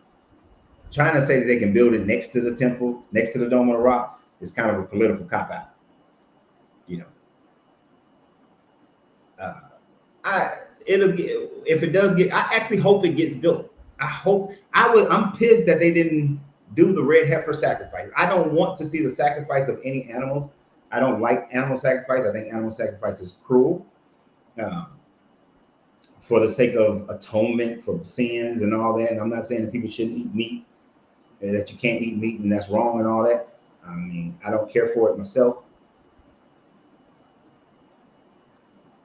But I want to build a temple so that they can stop with their bullshit. But I know they're not going to stop. They're going to keep making up some more stuff. They're going to keep making up some, the temple built. That's really going to push the whole end time narrative even more.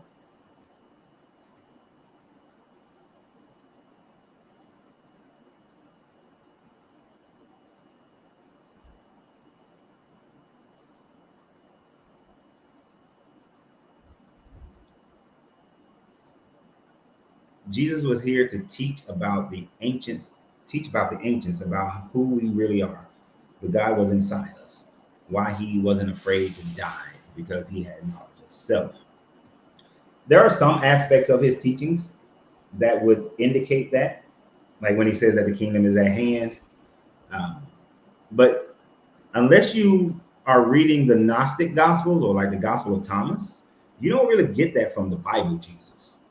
The Bible Jesus, yeah, the kingdom is at hand, but he's still always, the Father, the Holy Spirit, all this stuff, kind of stuff.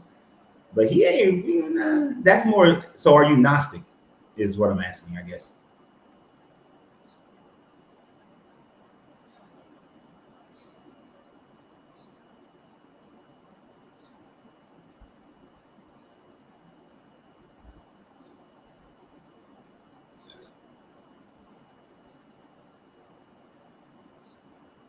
I heard they plagiarized Jesus' story from Hebrew.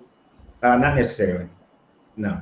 There are certain aspects of the stories that are similar, but the majority of the Jesus story still comes from people who were doing things in and around Judea and Jerusalem, and is a pull from multiple different sources. But it's not a direct plagiarism from the story of Hebrew. You can find certain elements, and that's about it.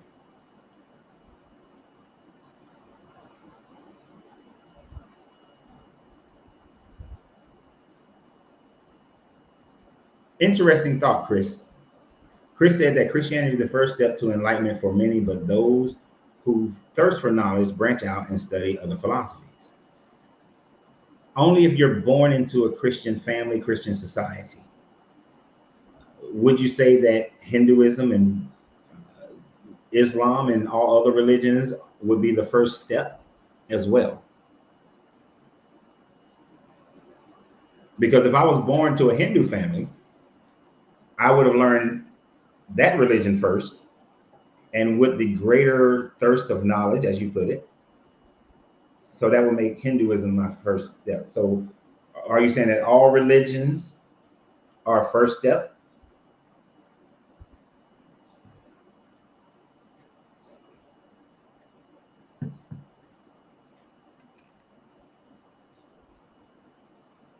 Thank you, Ella. Diella, sorry, Diella. Diella said great conversation. Now, Diella, I did read a lot of the Gnostic content back in the day. And if you look at Jesus from that perspective, then you would say that Jesus was trying to teach the inner goddess that dwells inside of you, and that's what you have to bring out of yourself. So if that's your interest, Diella, I would suggest reading these Gnostic Gospels, especially the Gospel of Thomas. Like one of the sayings in the Gospel of Thomas is that if you don't bring that which is within you to the outside of you, then you will live in poverty, and you are that poverty. So he's indicating a lot of that. Okay, Chris, I thought that was you would agree to with that. Most are, but in America, majority start Christian. I thought, yeah. So we're on the same page.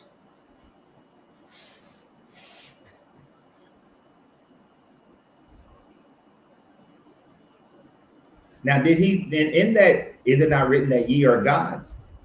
But I know he said, is it not written that ye are gods? But did he say the kingdom is within you, Kevin? Did Jesus ever say that? That's my question. I don't remember offhand.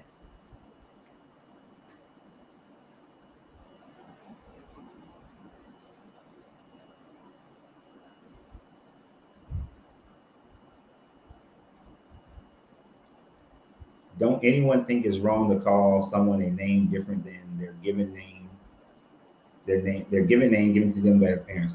I think it's incredibly disrespectful to call anyone a name other than the one that they have either given themselves or that they were born with. Whatever name they agree to be called, that's what they should be called.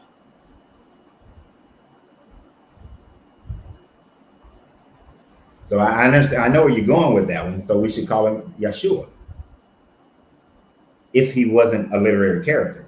But Jesus, Yeshua, Joshua is a literary character. And the thing about that, Rupert, and I understand where you're going, I'm not going to spend every video explaining the process of that name if I was sitting up here saying Joshua. First of all, nobody would understand what the hell I'm talking about. They would think I'm talking about Joshua back in the Bible, back in the so-called Joshua who, son of Jacob. All right. And so I would have to go through every video explaining that just for people to understand what I'm saying. That's too time consuming and too repetitive. I actually hate sometimes I do like to talk about the Exodus or Genesis or to talk about almost anything in the Bible is me repeating myself from videos I've made. There's like 2,000 to 3,000 videos I've made. So obviously I'm going to repeat myself.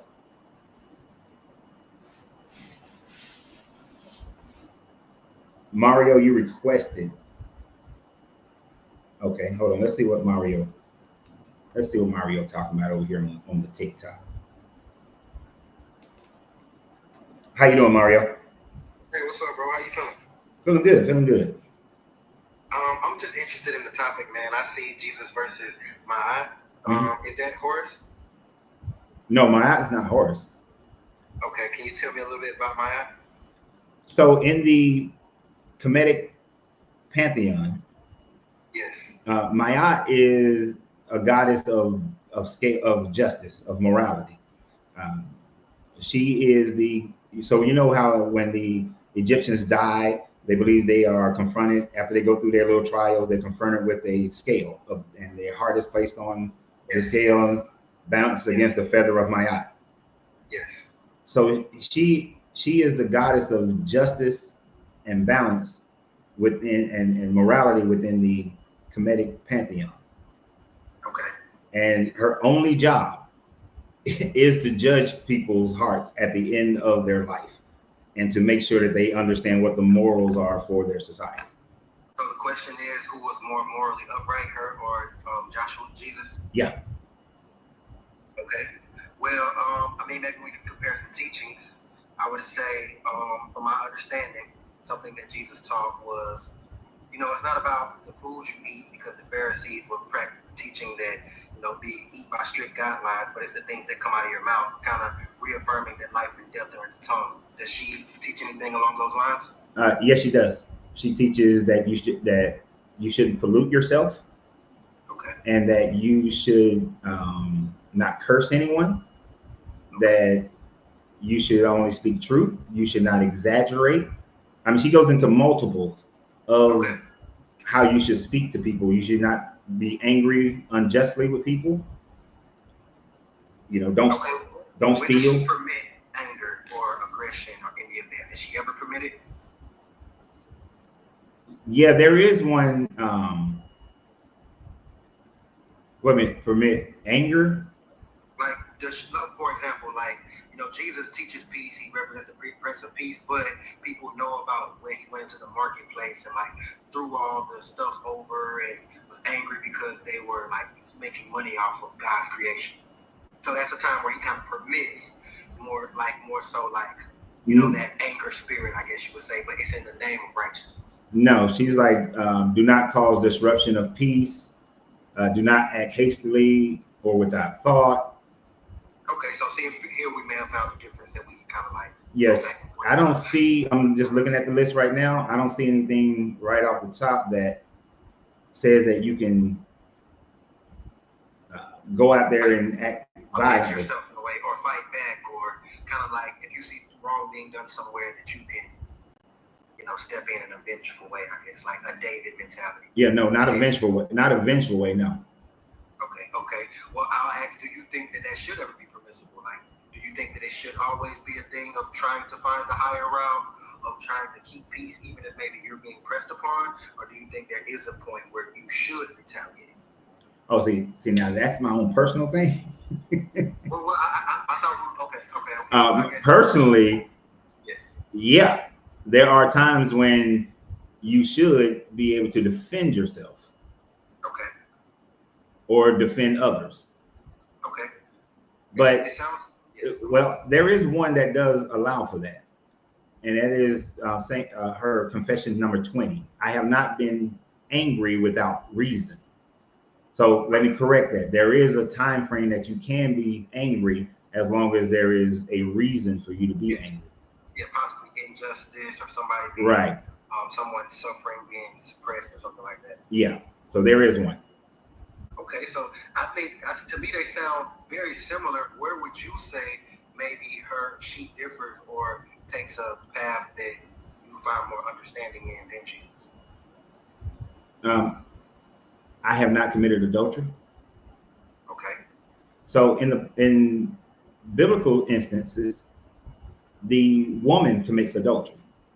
Okay. Like when they brought the man, and I talked about this earlier in the video. I know you're here now, but I've been on here for like almost 2 hours. No, you're good. You find me when you find me. In that story, they bring this woman who committed adultery. And the problem I always had with Jesus in that story is, why didn't he ask for the man? Why wasn't he showing that there is equality between the man, that men and women should be treated equally? But he doesn't. He just kind of like, he doesn't stone the woman. He throws it back onto the Pharisees, and that's cool. That was a cool thing to say. I'm not disregarding what he said, but that was the perfect opportunity to say, if this woman committed adultery, she could not have committed it by herself. So 2 people have broken this law. Now, with the confessions of Maat, because everybody goes to the scale, everybody is held accountable for adultery. Yes. So there's a separation there to me. I do understand. Yes, I understand that. Mm-hmm. Okay. Well, I guess I would make a case for, I actually do, from what I've discovered, like I do enjoy listening to a version of the Emerald Tablets that I found, or some of the teachings of Thoth. Uh-huh. And I'm a little bit aware of the story as far as Isis and Seth and Horus and how those things went. And I actually believe that the Bible, starting from Moses, because God talks about weighing the heart and Pharaoh hardening his heart and these things, and how God will basically weigh the heart of man or judge the heart. I would say I think it's a little bit of a continuation, but a modern version. I do think some things are inconsistent as they are between the Torah, the New Testament, and the Quran. I think there are some inconsistencies, but I do think that they're all kind of pointing back to this same morality or principality. So what do you think about that? Okay, which one are you saying came first? I'm saying that Horus, Isis, Maat, all of those came first. Okay. I didn't know you were saying that this was pointing back to the Bible. No, I think the Bible is in a way pointing back to that, as far as the principle, the morality, the weighing of hearts. We see that in Exodus, and in the early, I guess you would say, in the Old Testament, we see the weighing of hearts, and then we see that Jesus has to come back because people are mispracticing, like overusing, sacrificing animals, or doing these. They're kind of misinterpreting the word and justifying it for their own good.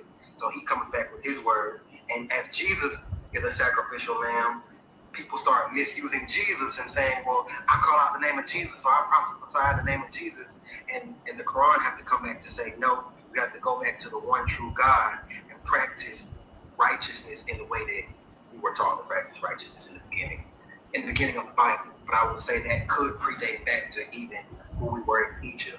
Even though I know in Egypt there was some polytheism, which is not bad, but to say that they were worshiping Pharaoh and worshiping, it seems, humans as gods. But I think that this true origin story lines up with the text that we got before it, and that's kind of where I feel that like they reveal truth. That's just my personal perspective. I want to know what you think about it. I can respect your personal thoughts on it. Okay. But I think I do see some differences. Like the first difference that came to mind is the fact that it was the God of the Bible who hardened Pharaoh's heart. In verse 4. No, I agree. And that's and something verse that 7. I did like struggle to understand at first. Yeah, I meant chapters, sorry, but go ahead. And I did understand that Pharaoh did harden his heart several times before God did, but I do No, he didn't. agree with you and relate to what you're saying. No, he didn't. Pharaoh, before Moses even got to, in chapter 4, before Moses even went to Egypt, this God told Moses that he's going to have Moses pull out all his magic tricks, and he said that I will harden Pharaoh's heart. And then in chapter 5, when he is actually doing the magic trick, he says that he hardened Pharaoh's heart. And in chapter 7, he said that he hardened Pharaoh's heart. It is not until chapter 8 that it says that Pharaoh hardened his heart. So he said he was going to do it in 4. He actually does it in 5 and 7. Huh? I'm sorry, I didn't hear you. No, I'm listening. I'm listening. I was just trying to understand what you were saying. That God hardened Pharaoh's heart. Well, he told Moses he was already going to harden Pharaoh's heart before Pharaoh hardened his own heart. And then he hardened it in chapter 5, and he hardened it in chapter 7. And it's not until chapter 8 that Pharaoh hardens his own heart. So this God gave him a double dose of hardened heart before before Pharaoh hardened his own heart. You know what I mean? Okay, so let me ask this, because I have heard this before, but I don't know. So maybe you can enlighten me. But was that talking about multiple different pharaohs, or was that all? Do you believe it was all talking about the same pharaoh? No, it was one event. So it was just talking about that one pharaoh at that time frame. Because no pharaoh died in between the time frame of Moses conducting his exodus. So I will have to like look into that. I do believe you tell the truth, but I'll say only from the understanding that I had before, I see here it says Pharaoh's initial actions in the first plague. Pharaoh's resistance is portrayed as a result of his own choice. His heart becoming hardened or heavy. The Hebrew word for hardened can also mean strength or make heavy. So it says in the are you referring to the first plague as well, or the fourth? Yeah, it's in the first plague. This God hardened his heart. So if you're reading an apologist summary, then the apologist will say that Pharaoh hardened his heart, because the thing about apologists and people who are believers of the Bible is they don't want to think that their God does anything wrong. Yes, and I disagree to that. I think if there is an all-powerful being, we don't get to decide whether it's right or wrong. We just have to be appreciative that it has allowed us to exist. Yeah, I disagree with that wholeheartedly. Okay, you can tell me your perspective. I want to know what you think. Do you have children? Not yet, no. Okay, but you are a child, right? I'm 33. Right, you have parents, though.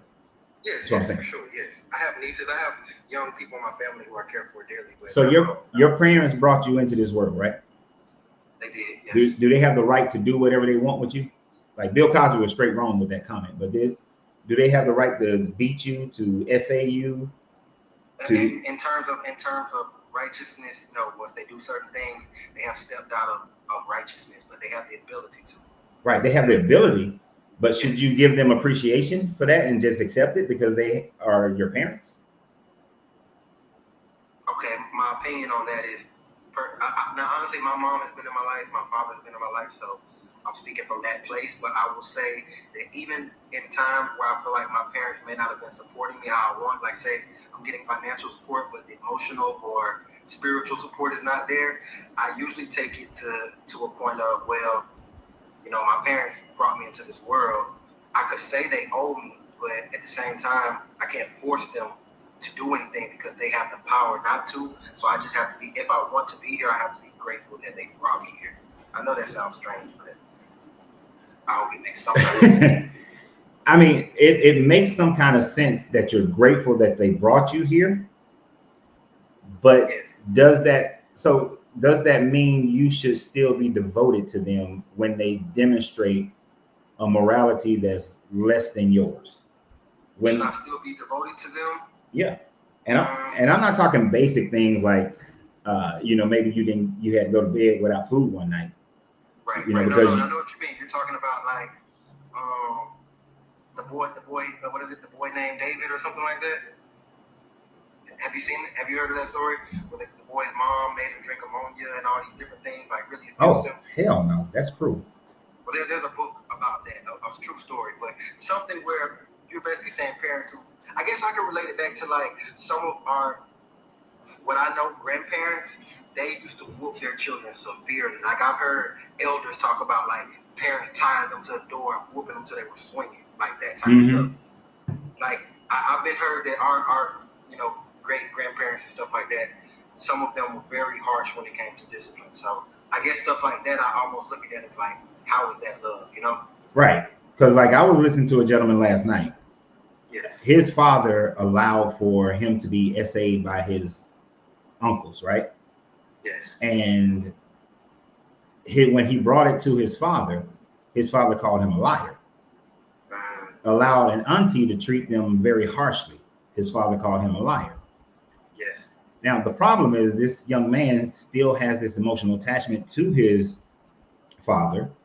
So he wants his fathers to admit his actions, apologize, to help him understand and help him reconcile.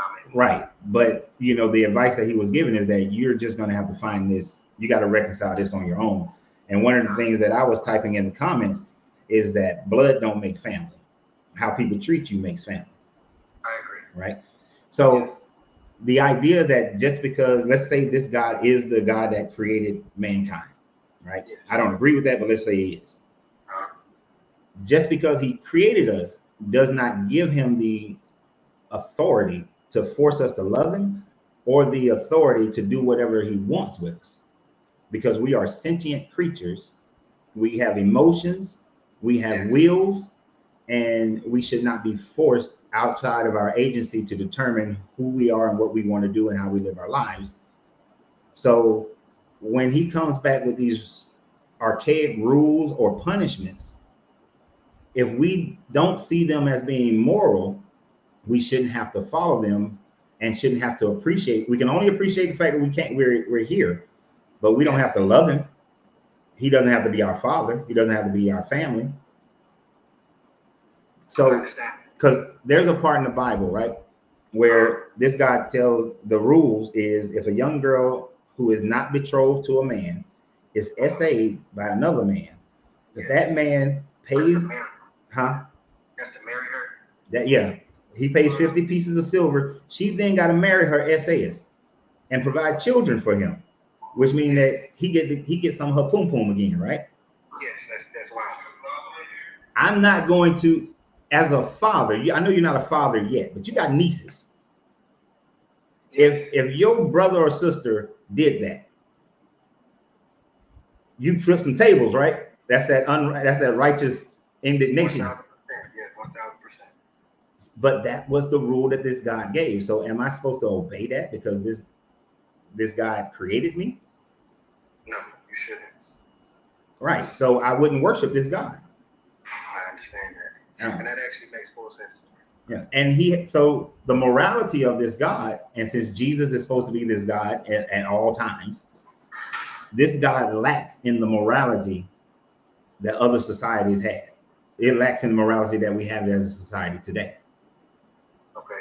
right? Well, okay, well, let me ask this. So, and it's just a question. Do you think that the word that whatever creator, the creator sends to whatever people at that time, do you think it is fitting of the society that they live in?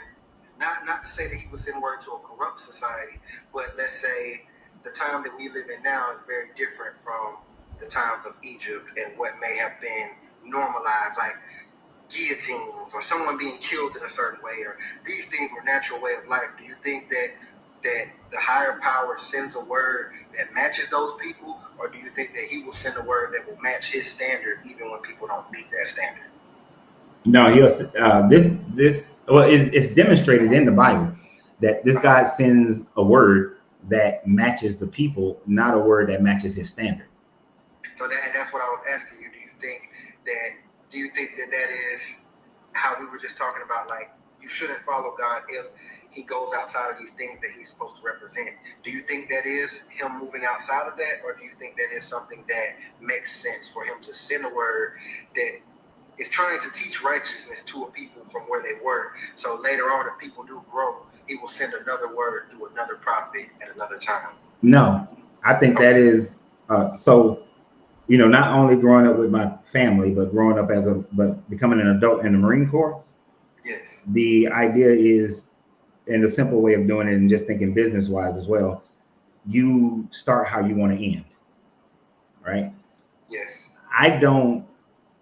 If I'm God, I'm not going to, and I can tell the people whatever my standards, I'm not going to say, oh, I'm going to take this slow, long 2,000, 4,000 year, where there's 4,000 year process, or 6,000 years actually now, this 6,000 year process to get them where I want them to be. Okay. If I can tell them not to mix linens, which is minute, right? Yes, very small. But I'm gonna make a big deal out of mixing linens. I can tell them not to have slavery. I understand. It doesn't matter. No, you're right. You're absolutely right. Yeah. I agree with that. So, and also I want to say, bro, I just followed you. I appreciate you being able to have a sensible conversation, man. A lot of the religious people on here, bro, it's hard to just have a real conversation. I appreciate that. So now I'm actually interested. I want to know a little bit more. I do associate with Islam. I was raised Christian, and I kind of just stepped back from wanting to associate anything with God, and that's kind of what ended up leading me to Islam. But I do agree that they all have their issues. I think my thing was I got to a point of acceptance that none of these teachings are perfect, but maybe they do lead to a certain sense of righteousness and morality. But with you kind of bringing up Maat, I'm assuming that you still go by some of the teachings of that time or those higher powers. Is that right? Well, I still go by some. So what I was explaining earlier is that morality came about because people decided to live together, right? Okay. People grouped into societies, and then in order to have a functioning society, you have to create rules for how you're going to live, right? I agree. So some of the rules that they created are valid. Whether they attributed them to any god whatsoever, that's on them. Yes. I attribute morality to your culture, your family, your nation, so on and so forth. So some of the teachings, they are agreeable to my basic core understanding of what I think is morally right, and then certain objective moralities. Most moralities are subjective, but there are some objective moralities. So murdering someone is an objective morality. It doesn't matter what your God says. Murder is wrong in any form of murder is wrong, right? So, okay. Well, I mean, I kind of, that's one of the things, I'll be honest, that's one of the things that I do question, because what about in terms of self-defense or protecting others, or, just standing up against corruption? Not to say that should be the first thing, but how do you feel about, like, if you're being pressed upon, or if you're in a situation where, someone else's life is about to be taken in front of you? Do you think that it's okay to engage? Like, I do agree that murder is wrong, but what do you think when it comes to the nuances like that? Yes, now, and that's where you have the nuances of self-defense is completely different. Okay. because you are merely defending your agency or the agency of someone else to be able to breathe. Yes. And hopefully you can stop that without having to kill the person. But there have been occasions, and there will be occasions, where you don't have an option. Right? That option anytime that has happened is because the other person who enacted the aggression doesn't give you any other option but that. Yes. Right? You're in a life or death situation. Right. So, and I've been in that situation where it was a life and death situation, and the person just won't submit, won't stop, just keep going. Yes. And is literally trying their best to end mine.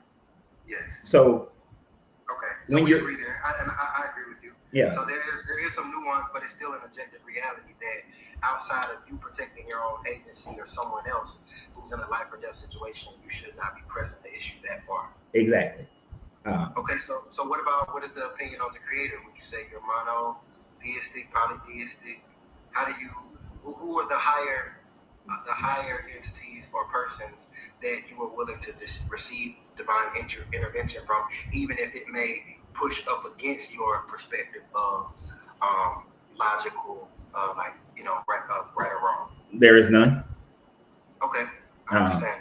Now, understand, I would claim to be more agnostic than atheists, yes. Even though atheists do say, atheism is saying that I don't believe that there is a God because there has not been enough proof of a God. Okay. Agnostic is more lenient, has the same idea. I don't believe in a God because there's not enough proof of a God, but if you were able to demonstrate that proof, I would be willing to accept that God. Okay. But in terms of proof, what type of things do you consider like credible, as far as some people say that we are proof of God because of our genetic makeup. We are a very detailed house, and a house requires an architect, kind of thing. Yeah, that part no, because there's more proof to the evolutionary theory than there is to the God theory. There's like literally no proof of a God theory. Just our existence doesn't mean that there is a God maker. Our existence is that nature has facilitated the ability for us to exist. Okay, so I used to say before I was into anything specific, when people used to ask me what I think God was, I would say God is the mind behind nature. What do you think of that? What created God's mind? Well, I've heard this mentioned a couple times, that if there's a universe where everything is contingent on something else, there has to be something that isn't contingent on anything. That defies all natural law, because so, and this is where I have a problem with the Hermetic teachings that you're studying right now. You said you're studying the Tahuti, right? Thought. Yes. Yes. So in that thinking, it is everything exists in the mind of the all. Yes. Right. So if everything of our known existence is existing in the mind of the all, then what existence is the all existing in? Because it would be an eternal thing that the all exists in the mind of another all, which exists in the mind of another all to infinity. Yes. So it's one of those unknown questions that we would never know. Yes. And we couldn't. I believe that. I think that's why they call it faith, religions and stuff, because no one can prove that they're right. Right. But the only thing about the religions is that we can demonstrate when and where they were created.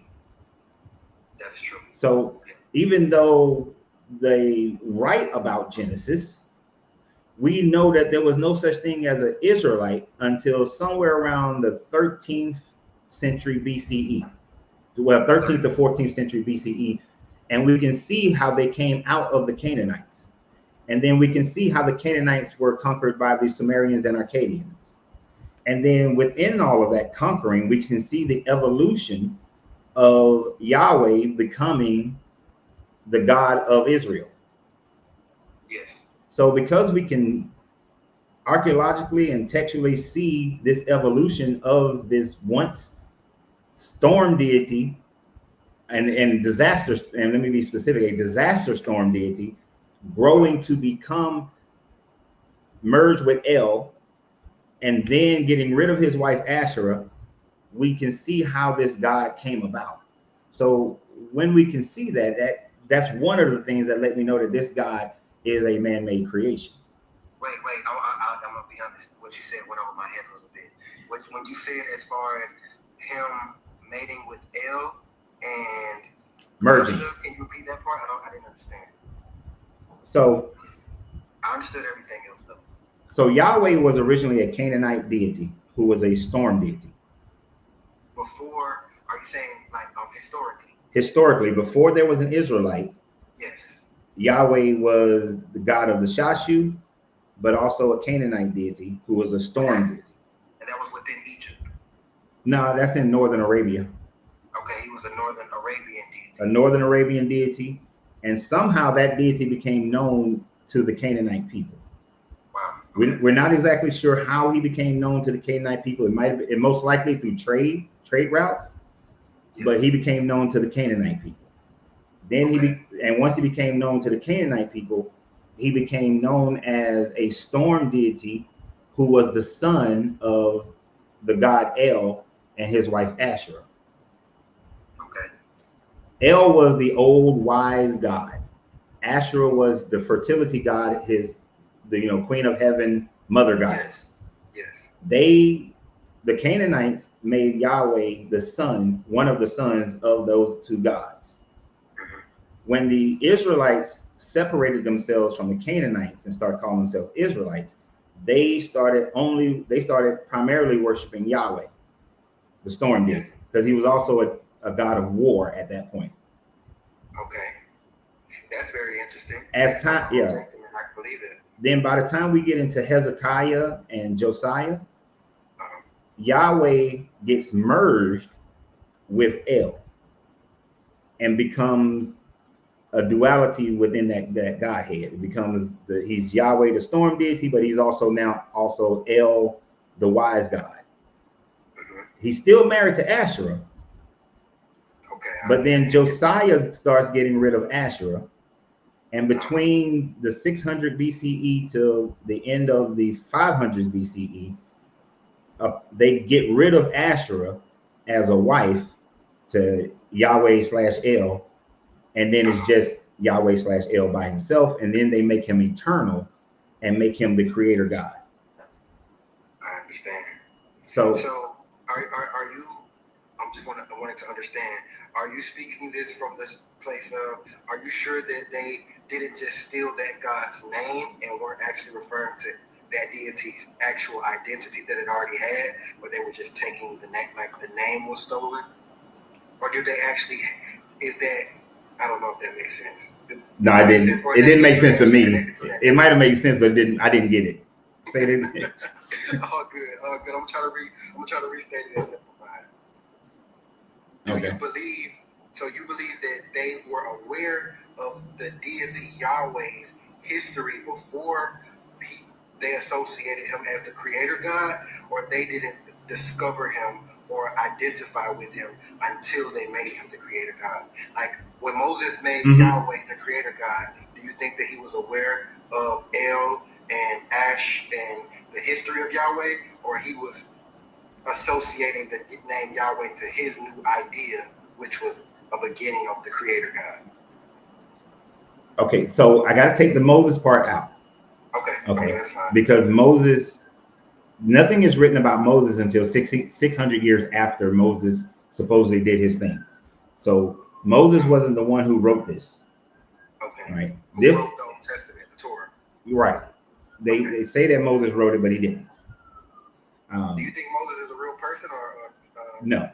Okay. Moses never existed. Moses is a literary character that was created because the Israelite people had to create what was popular for people to do, and still somewhat in today, is to create an ancient history for themselves. Right? Moses was a literary character that was created in order to create the history of the Israelite people. Okay. Right. But to answer the question, yes, they knew who Yahweh was, and they knew the history of Yahweh. They knew him as the storm deity. Yes. They knew him as the war deity. Okay. But so when the kingdoms were split between Israel and Judah, they merged them because they were doing different things, right? They were worshiping different gods. So Judah was worshiping Yahweh. When Jezebel married Ahab, Jezebel brought in Baal worship, but they were already worshiping Yahweh and El. They were worshiping Yahweh, but the Ammonites were worshiping El. So, and Jezebel comes from the Amorites. So when they are merged, political union of marrying, as they had the Amorites had conquered the northern Israelite, they began to merge the God a little bit. It didn't really take hold, and then Hezekiah tried to merge them. It didn't take hold, and so did Josiah. So they knew that they were worshiping a storm deity, and for them that was fine, because the people back then were henotheistic, meaning that they believed that their God was their God and was on their side. Yes. But the Moabites worship Shamash, and they believe that Shamash existed, but he was the god of the Moabite people. I understand. I get it. So it's like we have our God, and we believe our God is for us, and we only worship our God. So our God may be the only God to us. But we understand that you have a God too, and we say that God may be real, but it's not our God. Yeah, and not may be real. They believe that God was real. That God is real. Yeah. So like when the Philistines had captured the Ark of the Covenant, and they took it into the temple of Dagon, and then Dagon was found face down, the statue was face down. They believed that Dagon was a god that their God Yahweh defeated in a battle inside the temple. So they didn't say maybe Dagon exists. They believed Dagon exists. Their God was fighting with other gods. Exactly. Okay. So I think I'm picking it up now. I'm catching up. So I want to ask now, because you referred to the teachings of Toph that I've been picking up in the mind and the all. So with Maat, I saw that you said she had certain rules.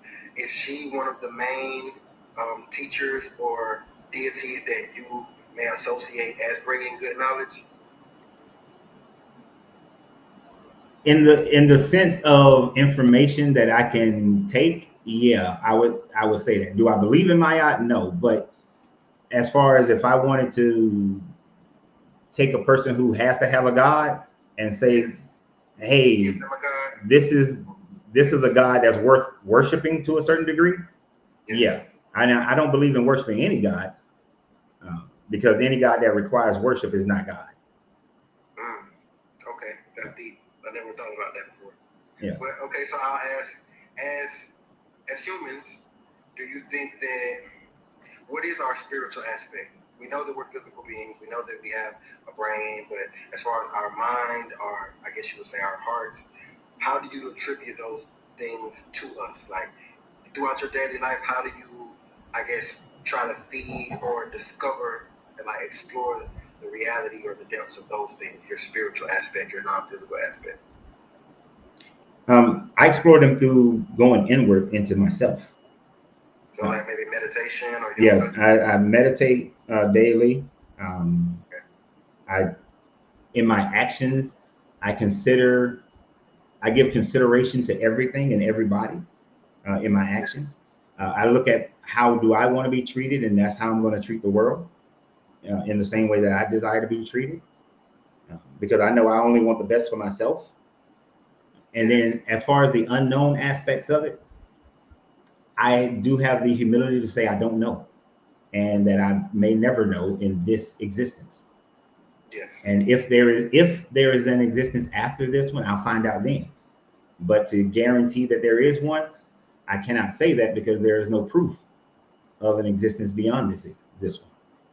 Okay.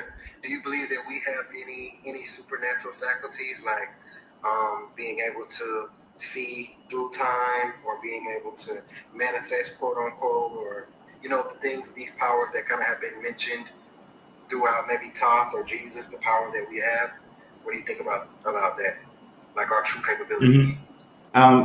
Yeah, I do think that we are more powerful than we have more power than we perceive or we give ourselves. Yes, I do. How to tap in? It's funny. I was just talking to my wife about that last night. How the goal is, how do we tap into it? How do we access? So when you, so I was reading a study about 2 weeks ago about mushrooms, right? And in that study of mushrooms, there's a part of your brain that shuts down so that the other parts of your brain that don't normally communicate with each other communicate. And that's why people see the visions, go on trips.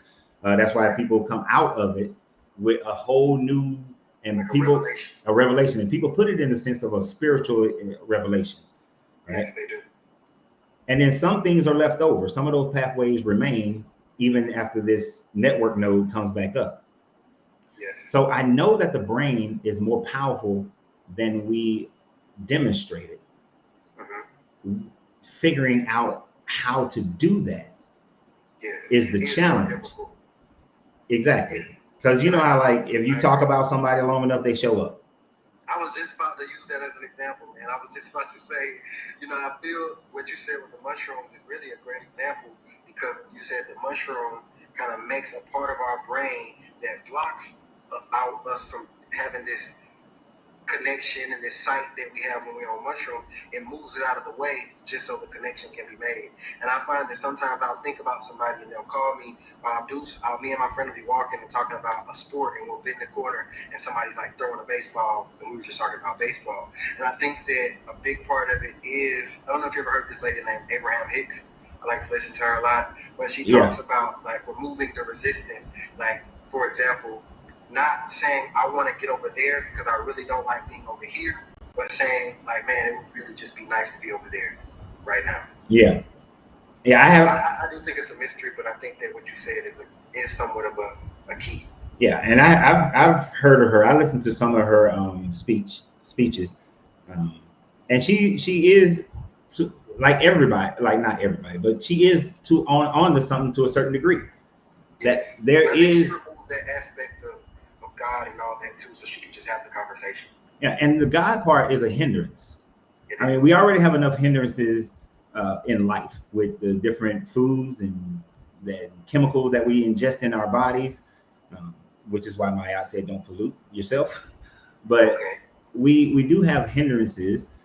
Government has put things in places, but also science. Like if you think about children, when they're young and still very impressionable, there's not much that they don't think that they can accomplish or do. And if they see something done, they will believe that they can do it. Yes. As we get older, we get told more things we can't do, and we start believing that we can't do these things, and those things get hard coded into our mind, and then for some reason we don't push ourselves to be able to do it. You know, like I used to run track, right? And so, and I've been a history nerd my whole life. So, you know, of course, when I'm running track, men running a mile in less than 4 minutes was common in high school. Right? Oh wow, I didn't know that. Yeah, but for centuries upon centuries, it was believed to be impossible. Yes. For a man to run a mile in less than 3 minutes. Yes. And I say man because I don't think a woman hasn't broken that yet. Right. And one day a woman will. I know a lady tried to attempt it like a week ago, but she got 6 more seconds. Right, but I know exactly what you're talking about. It took a long time for somebody to run a 4 minute mile, but after that dude did it, people did it a lot quicker after him. Yeah, and I mean, you got what a dude won in, I think he was in the 72 Olympics.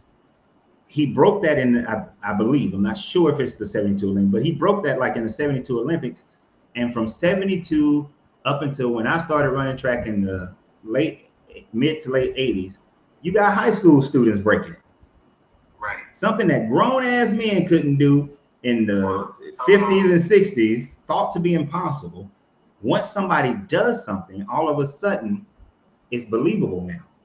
people know that they can do it. That leads me to ask about your perspective on another topic. I guess you would call it collective consciousness, and this kind of connects back to the all and whatnot, because there's another example that I found, and I think it happens within animals all the time, but there was an example where they were giving monkeys bananas Yep. on the beach, and one monkey finally decided to go rinse the banana off in the water, and after that, monkeys on the other side of the world started to do the same phenomenon, who never had met this monkey or never had saw that experience. Kind of like what you're saying about the 4-minute mile. Maybe even there were some people who didn't know that the 4-minute mile had been broken, but that universal, I guess, like barrier or consciousness had been lifted for that species through one person or one being. Do you think that's possible?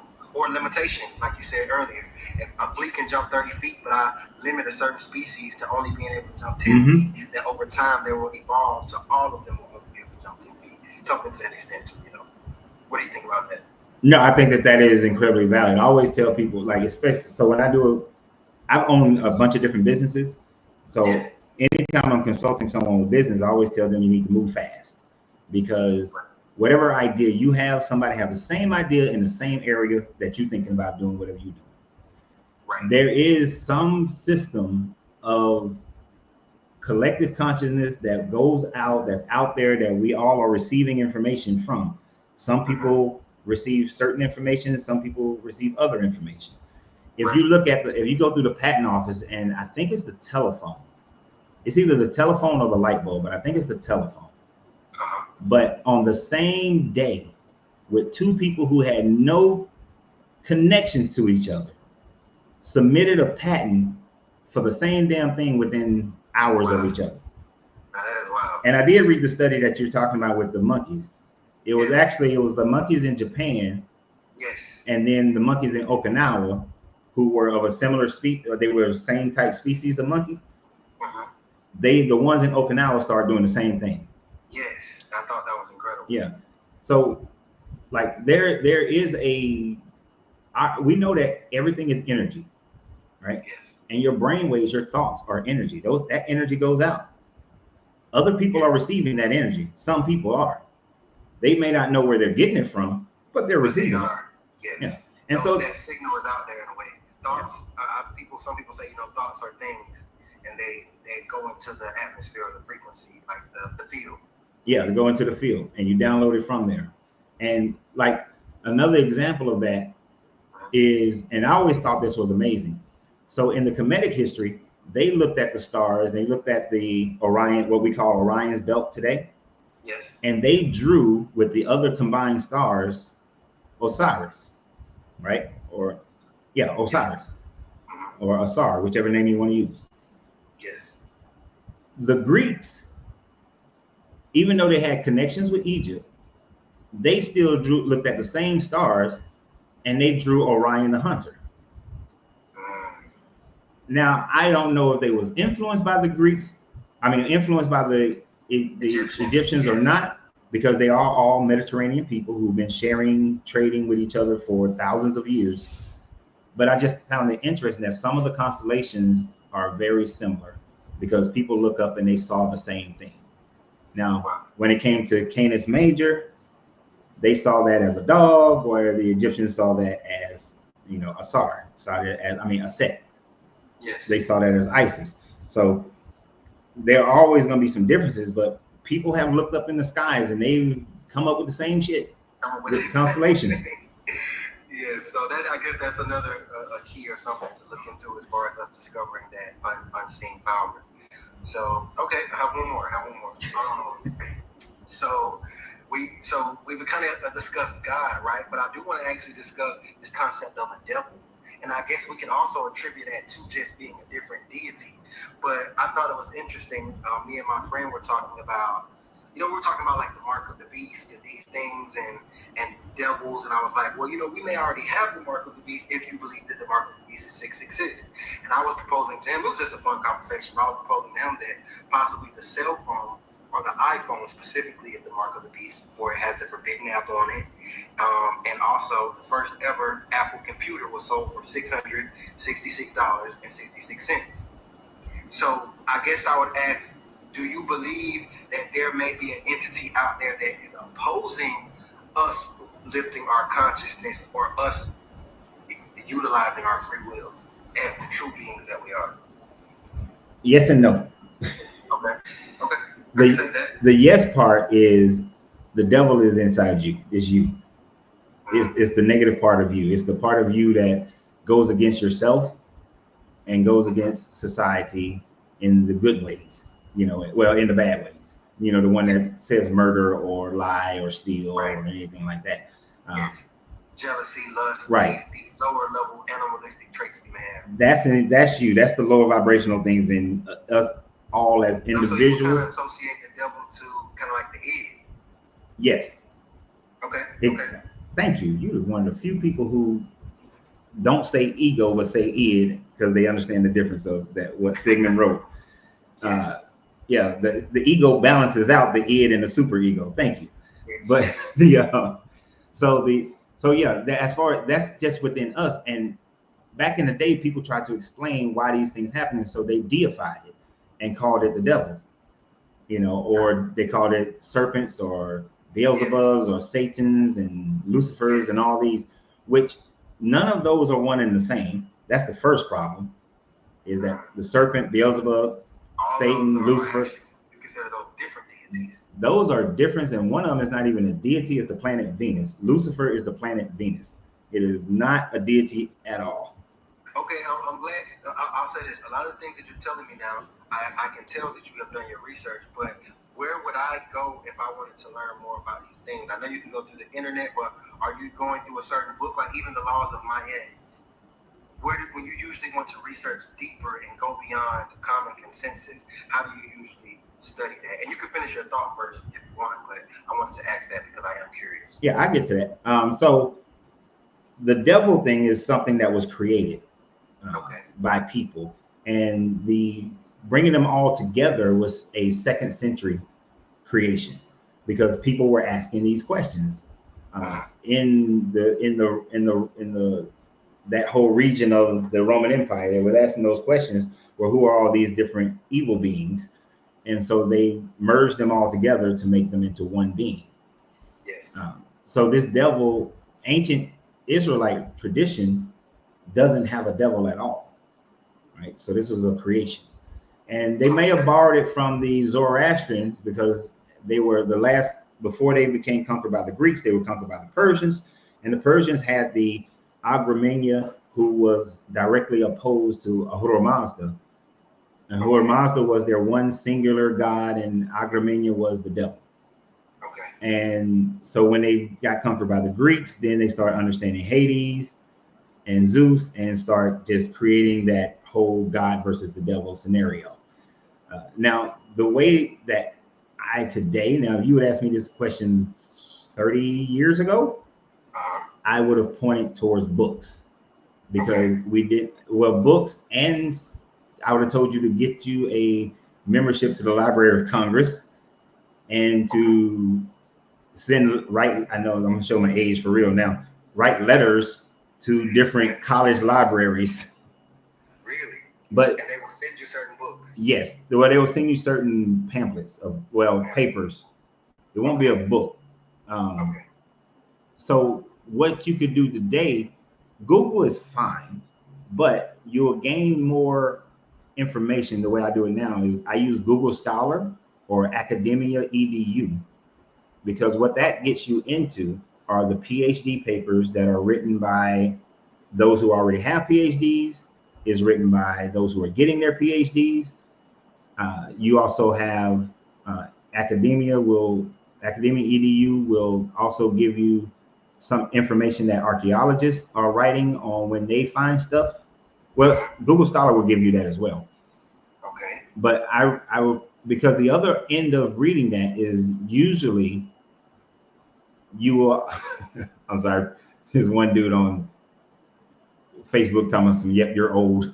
But it's all good, man. You know, I started this before there was an internet, so I had to go to an old route. But put the work in. Yeah, so when you'll be able to find when they find new discoveries in archaeology, not only will you be able to read what the archaeologists who found it wrote, but you'll also have access to peer review, which is vital in understanding. Because as we all know, if you're only reading this one side of the story, you're only going to get one side of the story. Yes. So by reading the peer review, you may be able to, you should be able to identify where personal biases are being added to the story. Yes. And you also get additional information that you can then critically think through. Okay.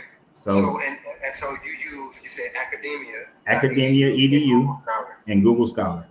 And so I'm guessing since those are being written by college scholars, that they have to cite proper sources, and that's why you use those, and they're trustworthy. They have to cite their sources, but you also get to see what their accomplishments are.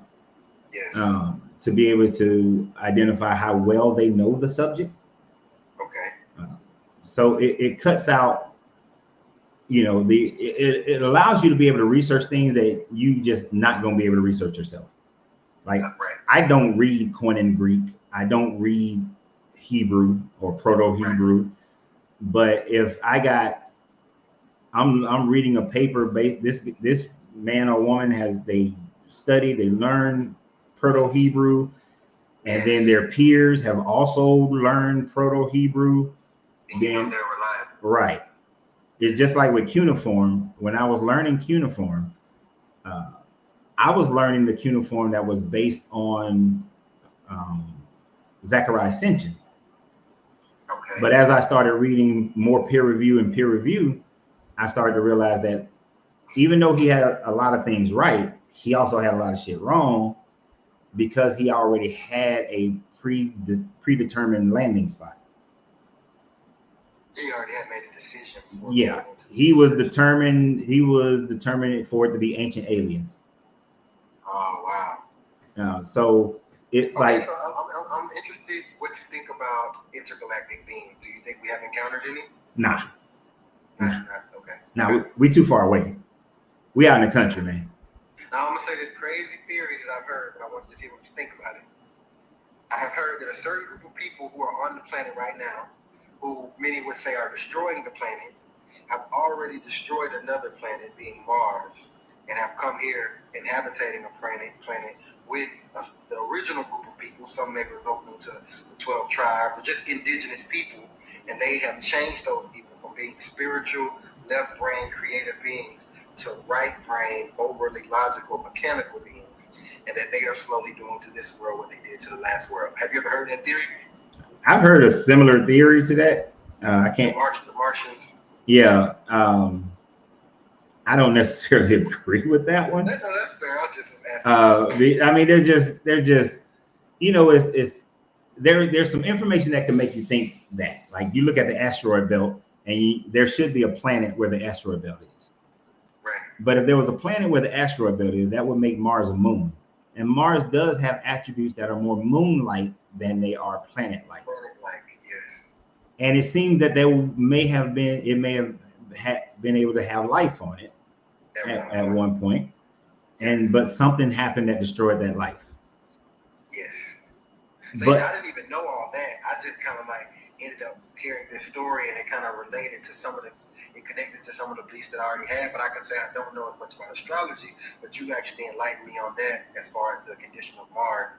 Actually, that added a little bit of clarity to it, Yeah, astronomy, not astrology. Astronomy. Yeah. What's the difference? Astrology is that belief that the stars and all that stuff have some type of meaning to your life.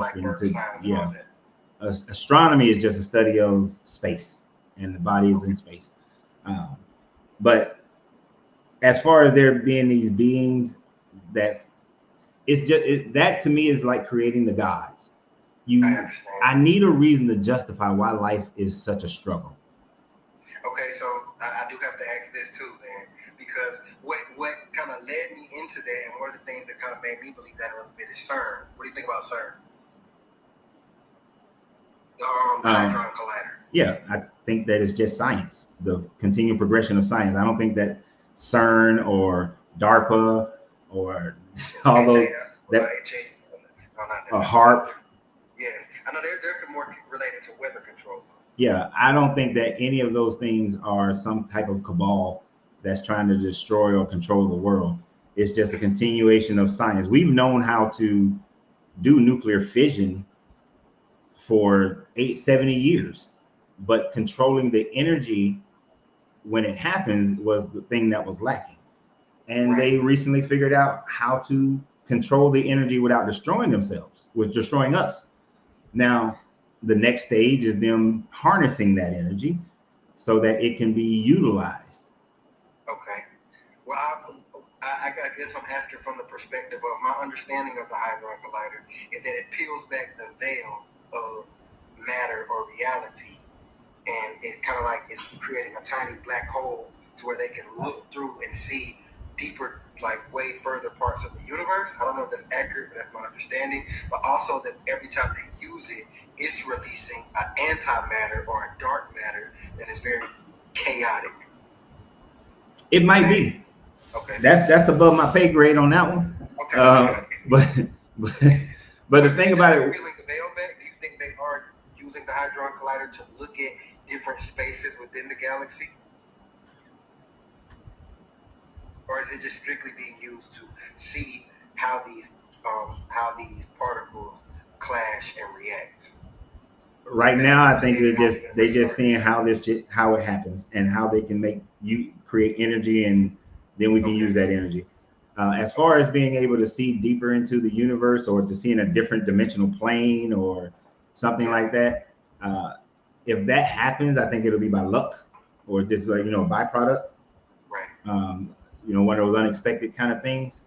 Like even when they got ready to do the atomic bomb, they weren't sure if it was going to cause a chain reaction that would destroy everything on the planet.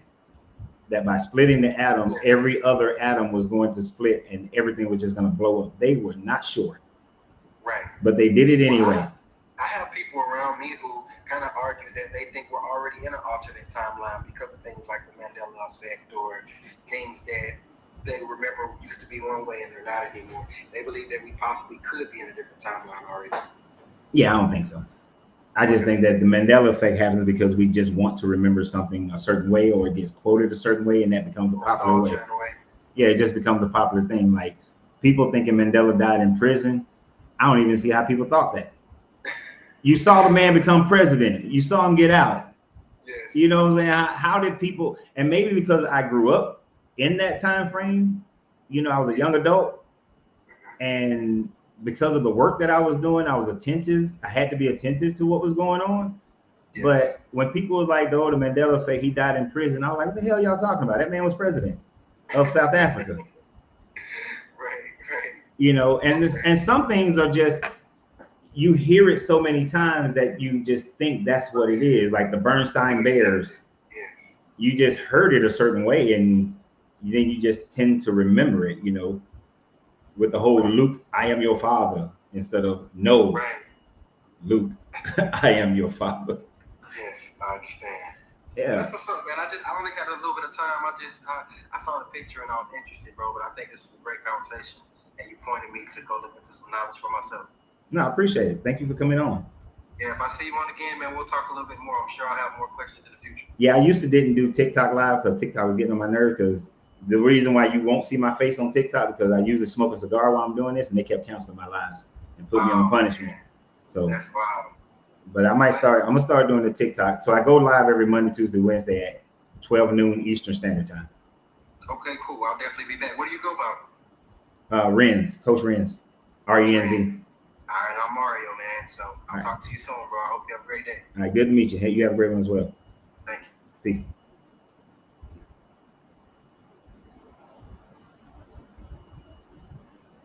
That was a good conversation. I know you guys were having all kinds of other conversations over there on Facebook and YouTube. Good conversation. Just some questions, just some answers, just some conversation going back and forth.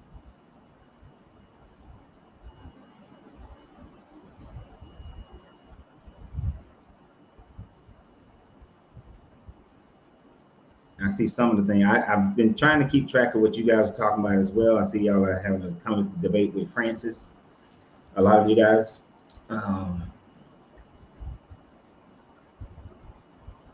But I do see where, yes, I do agree with Boondocks. Any deity that commits global genocide isn't moral at all, not even the slightest.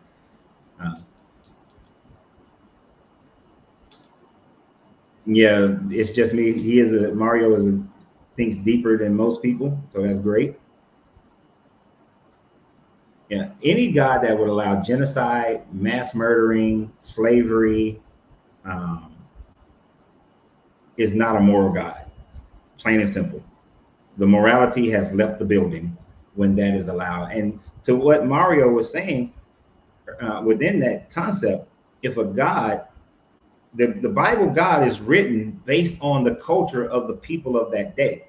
And this is one of the reasons why Christianity and the other religions struggle, because they are still held back by the morality of the people of that day, and they're trying to justify it today. I know he said that he was leaning in Islam, and I'm not sure if he's still on, and I meant to say this to him, how Islam still says that if someone is not Muslim and they are defined as an infidel, that you either overtax them or you kill them. So how do you justify a God that says that if people don't believe in you and they live within your community, you tax the shit out of them to financially make them submit, or you straight up, kill them? That's vile.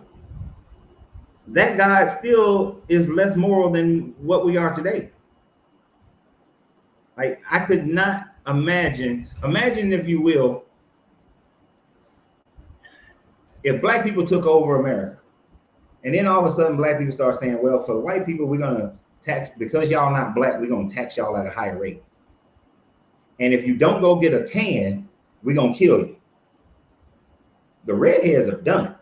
The pale redheads are done. They ain't got no way around it. They done.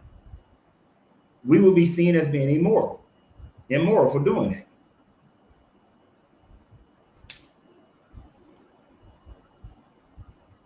So that makes those, you can have all the good stuff in a God that you want, but then as soon as you slide that kind of stuff in, your God is done. He has left the building. And one of those things, and Mario, I know you're still on, because thank you for letting me know you're still on. I would suggest that you read the Tao Te Ching. And if you don't read any part of the Tao, read the first saying of the Tao.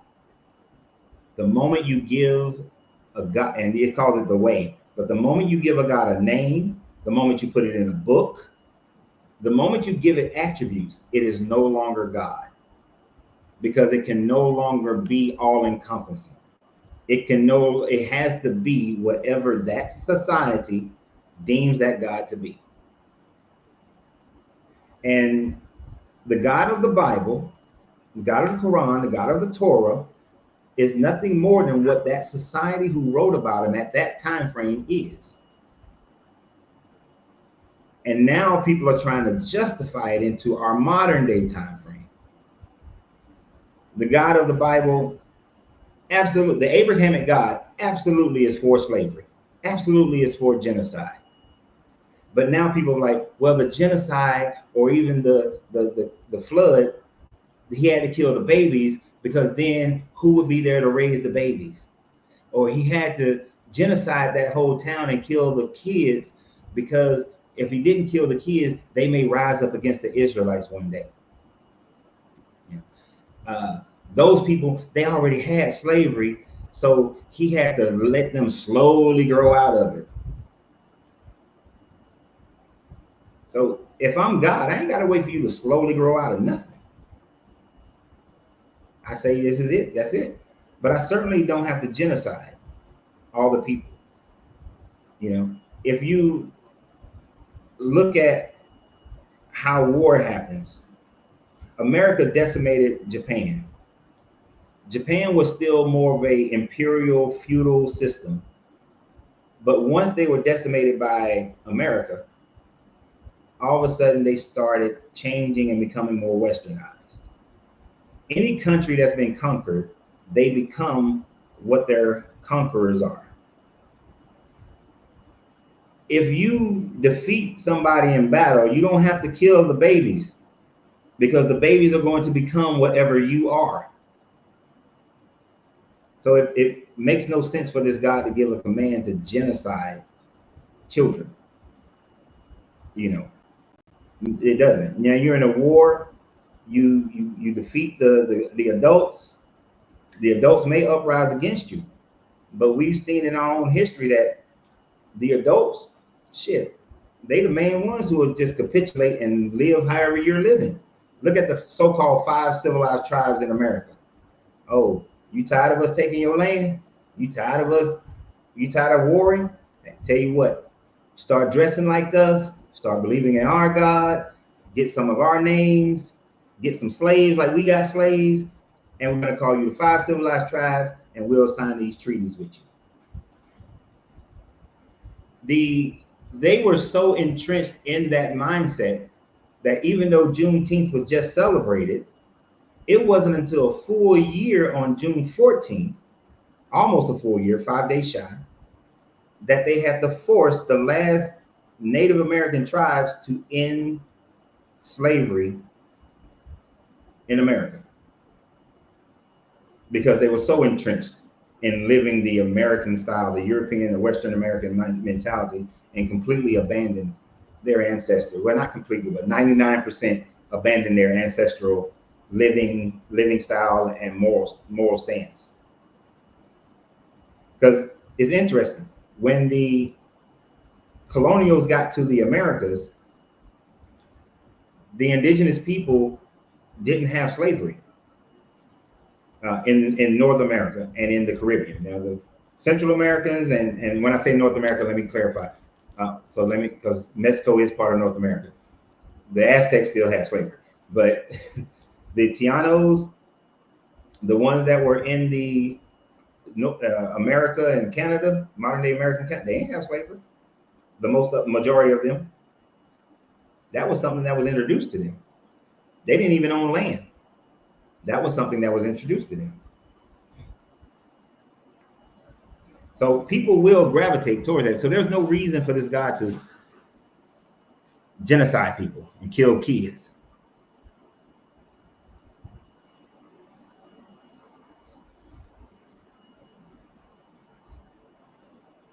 I don't know if Francis is talking to me or she's talking to y'all. Have you ever done something inside you that makes you not good? You're not perfect. No, no one's perfect. But the good you do does not erase the wrong. I would say the good outweighs the wrong. The good, that's always an interesting dilemma that people try to bring up.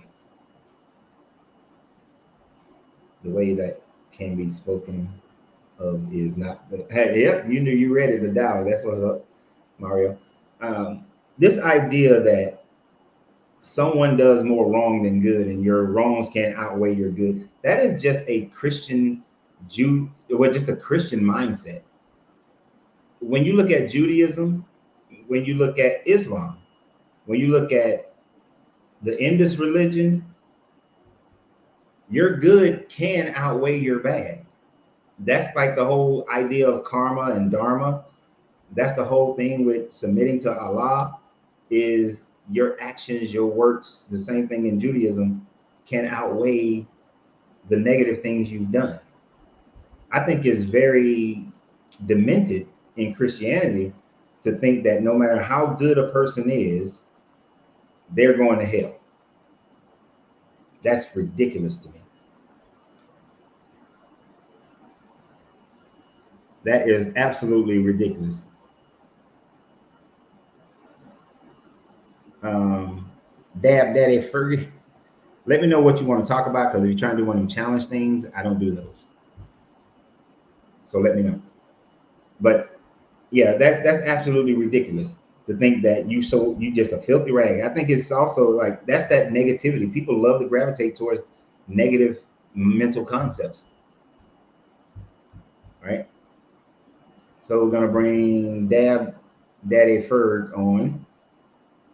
You see how I get more people on TikTok than Facebook and YouTube? How you doing? Howdy, howdy. Not too bad. Yourself? I'm doing all right. Is it all right if I call you Dab? Yeah, that's fine. Yeah. All right.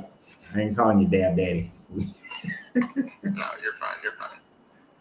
I just had a question for you, but could you tell me the difference between fact and faith? Facts can be observed. They can be tested. They can be, they can be observed. They can be tested. Is pretty much it. That's facts. They can be identified.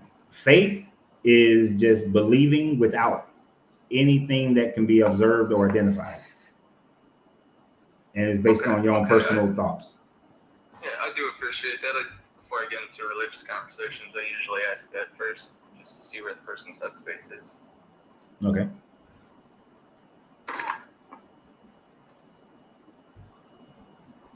Oh, he dropped himself. I did not drop him. I don't know if he did it on purpose or it was accidental. If it was accidental, just do it again. Wow.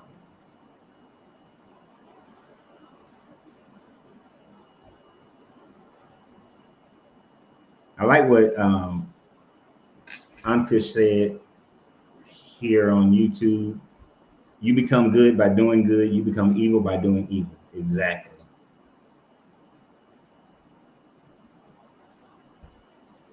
Exactly. And Francis, this is actually, if you're trying to compare this to how we live today, you say, if I commit a crime, it doesn't matter if I fed 1,000 miles, I will still be charged for the crime. But yet, even in our judicial system, you can have character witnesses. Those character witnesses, yes, you still may go to jail, but though depending upon the crime, those character witnesses may make it where you get house arrest or you get a lesser sentence. It matters in our system of justice that if a person makes a mistake and commits a crime, let's say you steal something, but then you have your character witness that demonstrate how you have normally acted in society, and then they recognize you stole something because of some issue, then oftentimes you will be put on probation or something of that nature. But you're still held accountable for the crime, but the crime doesn't give you an eternal punishment or the harshest punishment. In the Jesus talk, if you committed this crime, then you just go to hell. At least with Maat, even with Maat, the Egyptian thought process was, yeah, you haven't done everything perfect, but if you can go through these confessions and your heart, those are the confessions that lightens your heart, so that your heart is lighter than a feather. And even if your heart is found heavier than a feather in the Kemetic system, then Anubis and I think 13 other judges or 12 other judges get together and they debate on the weighing of the heart, on what issues you may have struggled with, and you still might get in to the field of reeds.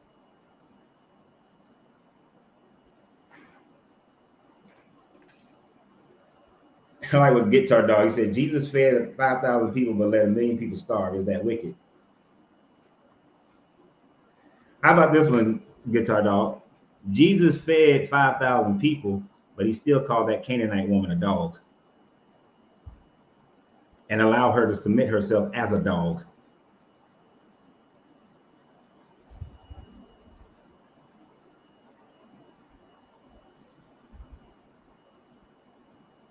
Yeah, our justice system is kind of messed up in some senses when it punishes people who exposes other crimes. But I think everything here, everything we've discussed, and I know you guys have had other discussions in the comments on Facebook and YouTube.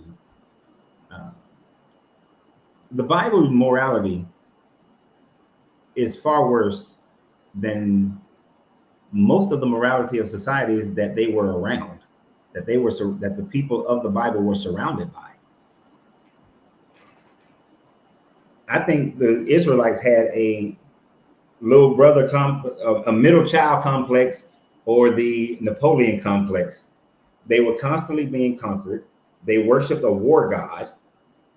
They tried to make the war god look nice, but at the end of the day, they were barbarians. They were warlike people. And in order to keep people in line, they created the harshest of punishments. They elaborated their stories to make them bigger than they are, because certainly a lot of the genociding that they claim to have done, they never actually committed those. They never won those battles or conquered those people.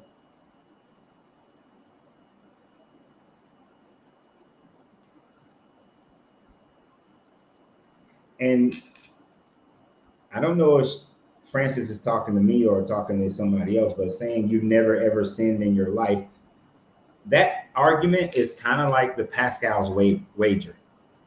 That argument only works if you're talking to a person who's also believes in Christianity, right? You're going to have levels, things that you call are sins that a non-Christian wouldn't say is a sin. Like, it's a sin to not believe in your God. It's not a sin to me, not a sin to the majority of people who are on Facebook and YouTube. It's not a sin to them, so it doesn't count.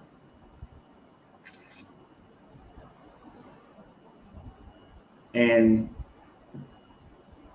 sins are subjective, like that's why sins are subjective, like Boondocks is saying, because what's a sin in Christianity is not a sin, and it may not be a sin in another religion. So it doesn't matter to say that.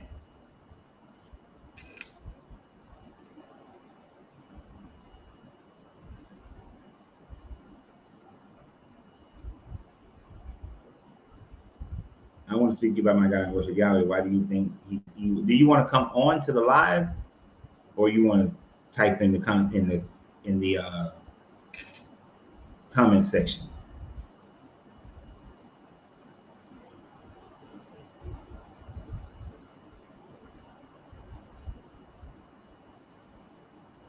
And because to say Baal is evil, Baal was the god of fertility who brought the gentle rains and the gentle winds in order for people to have their crops.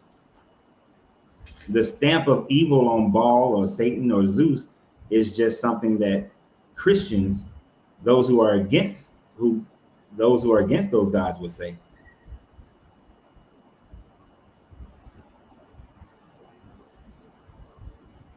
But you can come on, you don't have to show your face. But yeah, you can come on tomorrow at 12 noon. We start at 12 noon. Hold on.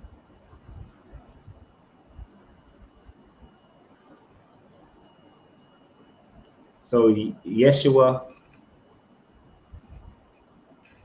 this is the link just for Yeshua. He's the only one I'm gonna bring up, unless somebody else asks.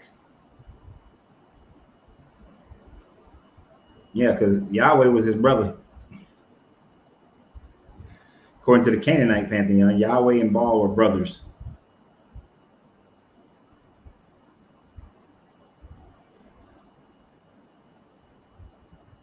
So we are waiting on Yeshu Mashiach to I always struggle with pronouncing that. Can you drop a link here to come on Facebook and YouTube? I can't drop that link on here.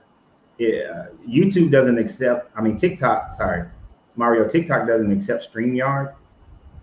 But if you go to YouTube or Facebook and search at Coach Renz 33, that's Coach Renz, RENZ 33, you can find the YouTube and Facebook part live.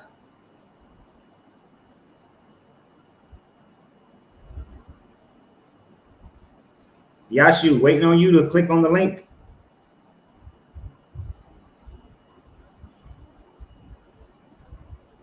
I'll post it again. Why do Christians really give up sin if Yahweh commands all this evil?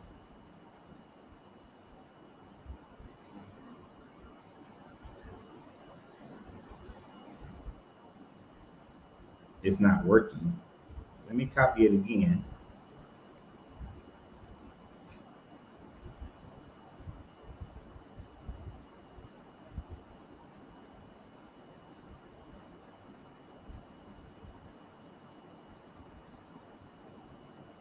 Try that link, Yeshua.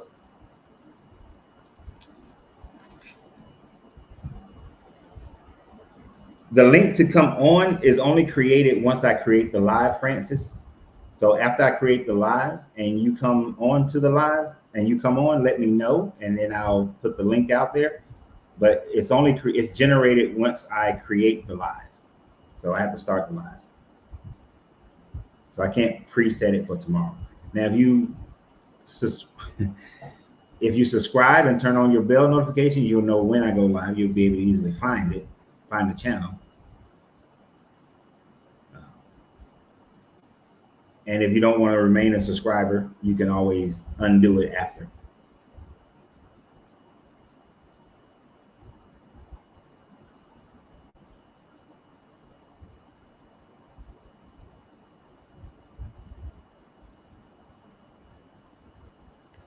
Mario is asking, have I heard of Ray Higgins? Yeah, of course, I'm from Atlanta. Ray Higgins is all over Atlanta. Yeah, I heard of Ray Higgins, and I like some of his stuff. He's still too preachy for me. So yes, you did the link work? Oh, Mario, you in the A? All right, what's up, bro? But are you from? Are you an ATLian? That's the question, Mario. Or are you one of them transplants that invaded my city?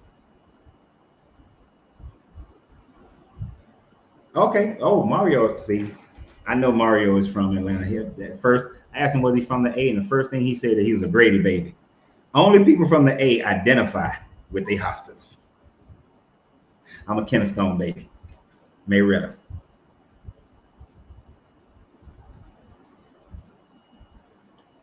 Yeshu, is the link still not working? It might be your phone or your computer.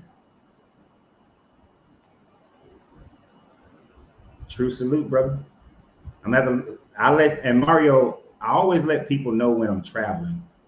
So, because I like to meet people. Oh, and which, by the way, we are having our meet and greet here in San Antonio, October 31st through November 2nd.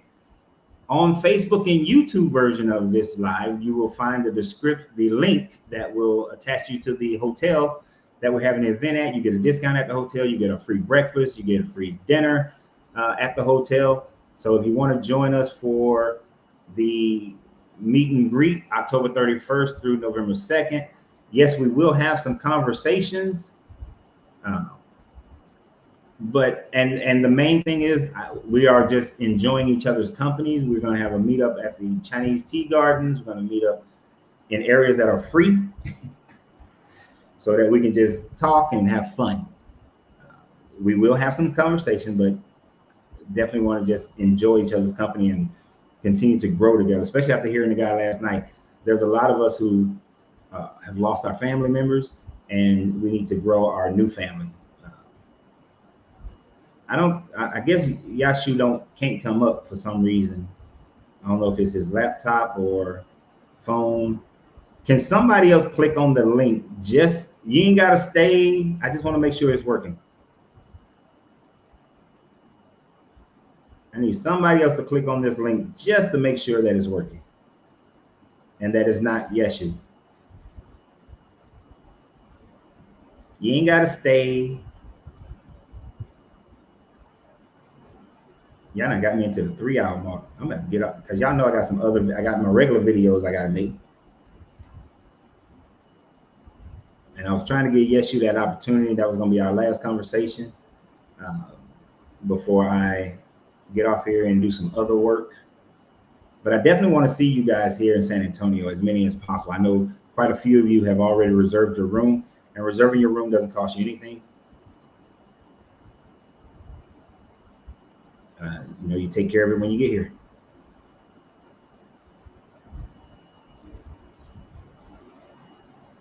Give me a time and date, and we will have a video chat.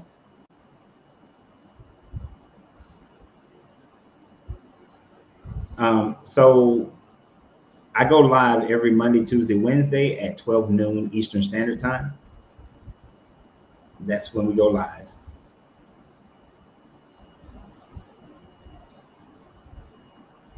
The mother side of the family. So you ain't got no reason not to show up. I don't know if they still here. I'm just talking trash.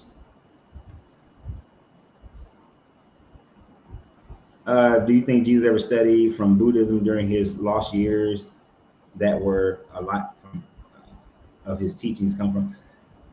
If the Jew, let's for shits and giggles, if the let's say the the Jesus character was a real person, it is plausible that he would have been able to meet some people who were Buddhist, since there were some ancient Buddhist relics found in and around Nazareth during the time frame of the 1st century. There's nothing that suggests that he actually did. If the Luke version of the story, he lives in Galilee his whole life until he starts preaching.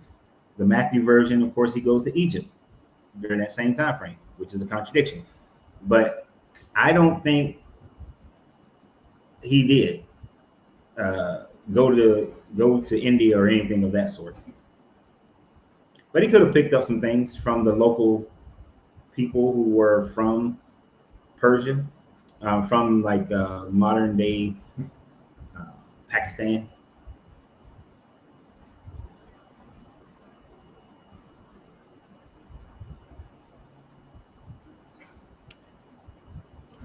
This is an interesting statement. After hearing the truth and realizing everything I thought I knew was a lie, where do I go from here? How do I connect with God, the Creator? Look inward and study.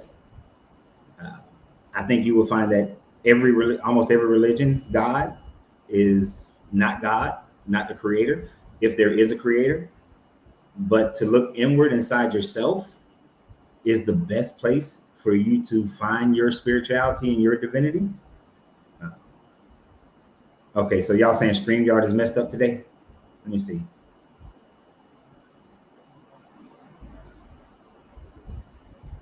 It won't let me regenerate a new one.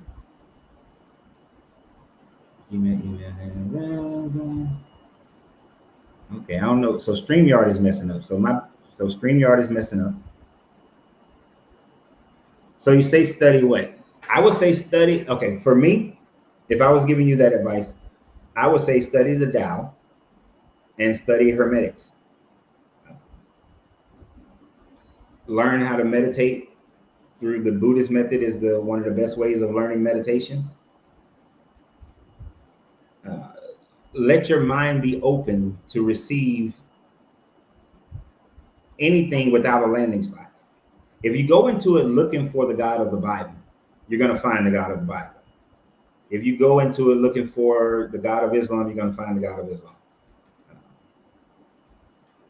It is a very difficult thing because you have to empty your cup of everything you've been taught.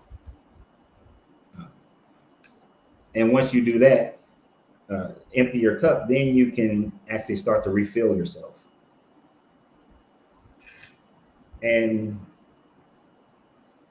yes, I do. So you can contact me at my email address for coaching sessions.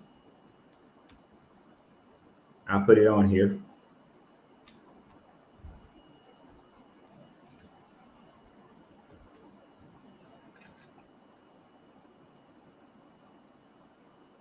So if you want to do a coaching sessions with me, just contact me at that email address.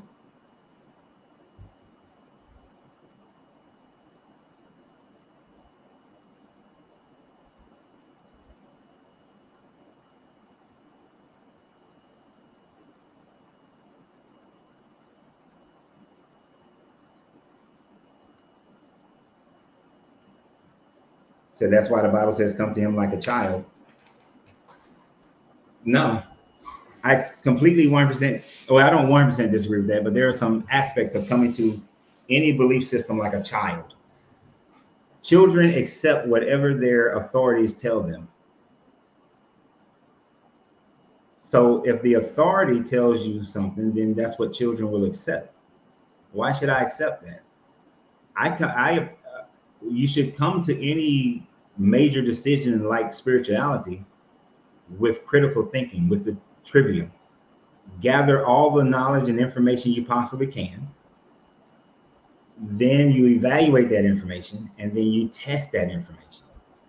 If you don't receive the desired results, go back and reevaluate your information and gather even more information and test it again. But like what Kevin has said, without question, to come to a God and or belief without question, no, that's sheep mentality, and the sheep get slaughtered. So, like I used to tell my children. So let me give you an example of children. And yes, still am that kind of father. I used to let my children play in the rain. But then I started realizing them jokers wouldn't come in when I tell them to come in. So I started telling them that the rain was caused because there are tens of thousands of birds so high up that you can't see, and they're all spitting on you. That's how I convinced my kids to stop playing in the rain as long as they were playing in the rain. I told them after the first 30 minutes, first is water, but then after 30 minutes, it's birds spitting on you. And my kids, grown as they are today, will still sometimes say, oh, it's bird spit out there. Children are gullible. They'll believe the authority. So no, children don't have the common sense to evaluate whether or not a God is true or not. And sheep don't have common sense. There's a video where this guy, he's leading the main sheep, and they're going around this big fire, and the sheep just keep running around the fire, and he gets it to the point where the lead sheep catches up with the last sheep, and those sheep just kept running around in a circle because now they caught up in the circle. They were following the leader, and now they're just running in a circle. Now the leader is following the one is following a follower.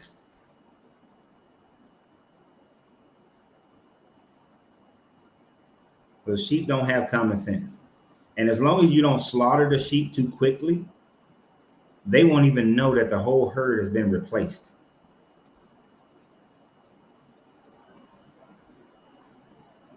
So no, come to me as little children. That's come to me so you can be enslaved.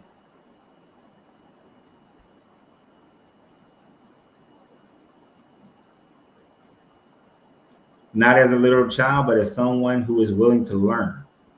But someone who is willing to learn is someone who is really willing to critically think through what they're being taught, but also look at the other side and verify whether or not what they're believing is true.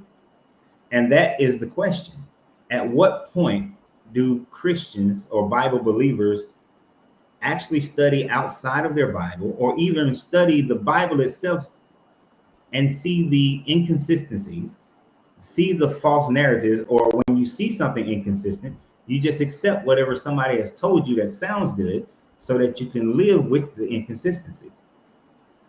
Like Rupert, explain this situation. When was Jesus born? Was he born in 6 CE, as Luke would indicate, or was he born in before 4 BCE, as Matthew would indicate? Did they go to Egypt, as Matthew indicates, or did they go to Jerusalem and then to Nazareth after he was born, as Luke indicates? Those are two irreconcilable storylines. So how does your common sense, since you say that you got to have common sense,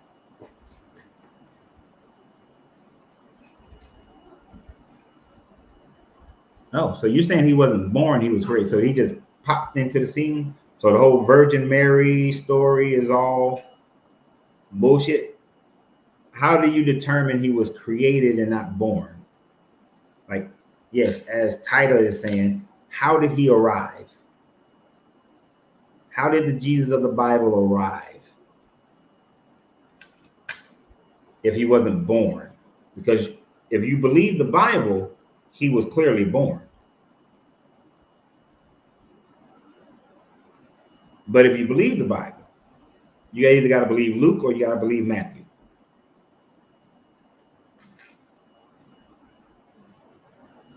through the church.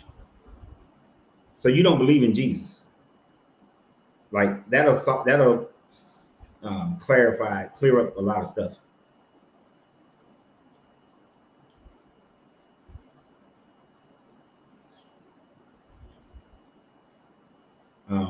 Rupert, it'll clarify a lot of stuff if you're saying Jesus, you don't believe in Jesus. So you believe in the Old Testament? You like a Hebrew Israelite? Like which way are you flowing here?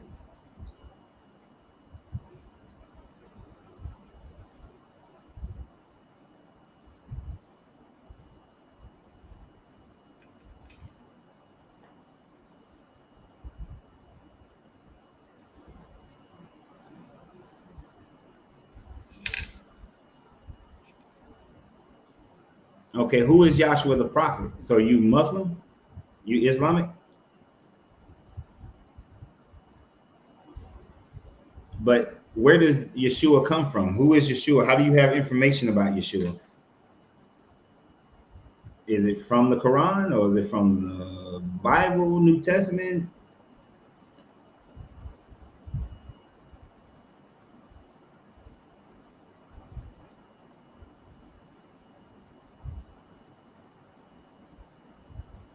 I need help. My wife is in the room praising with bending hand. After I showed her, he said that he was sorry for being a false prophet.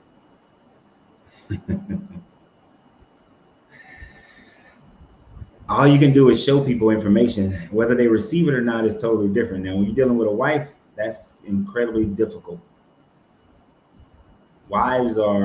Spouses in a sense are very difficult to deal with, because oftentimes it's like that thing where your wife tells you something, you don't do it, you don't understand it, you don't get it, you don't change, but then somebody else says it and all of a sudden it's like, oh, that makes so much sense. But I would say just keep showing her information. But that's only if it's causing a problem in your relationship. So the Ethiopian Orthodox Church, don't they have the 4 Gospels in it? That's not making any sense, Rupert. You believe in the Ethiopian Orthodox Church, do they not have the whole Jesus birth story?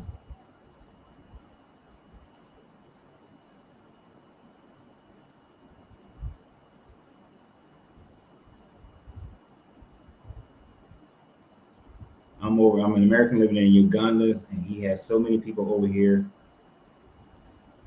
The first question if I was coaching you, Kelvin, I would ask, how is it affecting your relationship? Is it just affecting you? Is it affecting both of y'all? Is it just affecting her?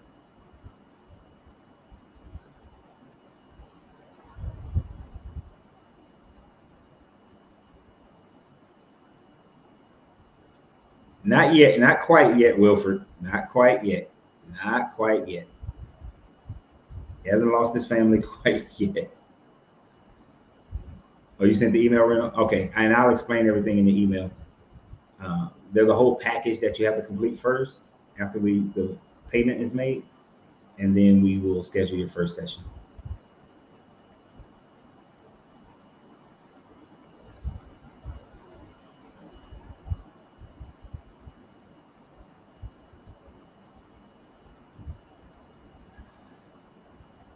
Isaac, you know that's not going to work.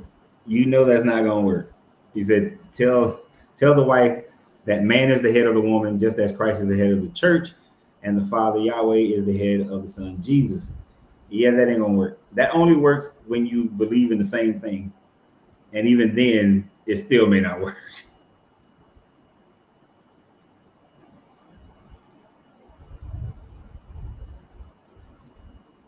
But yeah. Well, we've been on here for 3.5 hours, and that is way over my time limit. Y'all know this.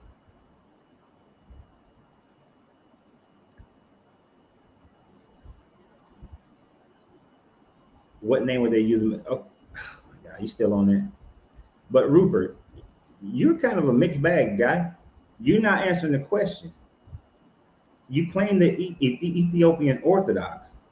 They have the whole Jesus birth stories for Matthew and Luke. So how do you reconcile those stories? Have you heard of the Piso inventing Jesus conspiracy? I don't think it's a conspiracy. That's where Jesus came from. The Flavians created Jesus.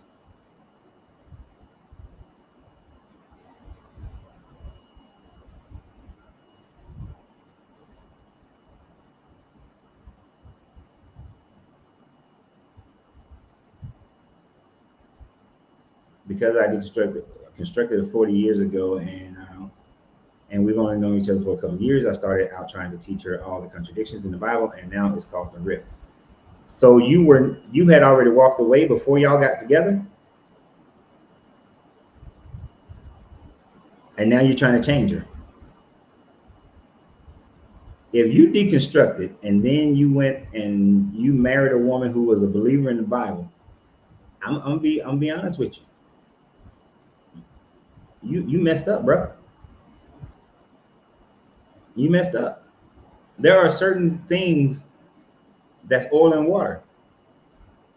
Now, unless y'all can come to a level of respecting each other's beliefs and just be happy with each other and be friends with each other and be lovers with each other and be parents and whatever else y'all got going on, you done screwed up. If y'all have to believe in the same thing, she screwed up too. Because she should not have married you thinking she was going to convert you over. So unless y'all can salvage the marriage as something that y'all just going to be in while you're living here on earth, because according to the Bible, ain't nobody married in heaven. So you may be able to use that to get her to understand that, look, let's just enjoy our marriage, our fun, the thing that brought us together, the love, the peace, the pum pum and the ping ping, and we just going to enjoy this life. If you go to heaven, great. We ain't married in heaven anyway, but we can have a great life here on earth. If you can't do that, you're going to deal with the issue. You're going to be struggling. I don't believe in struggling in a marriage.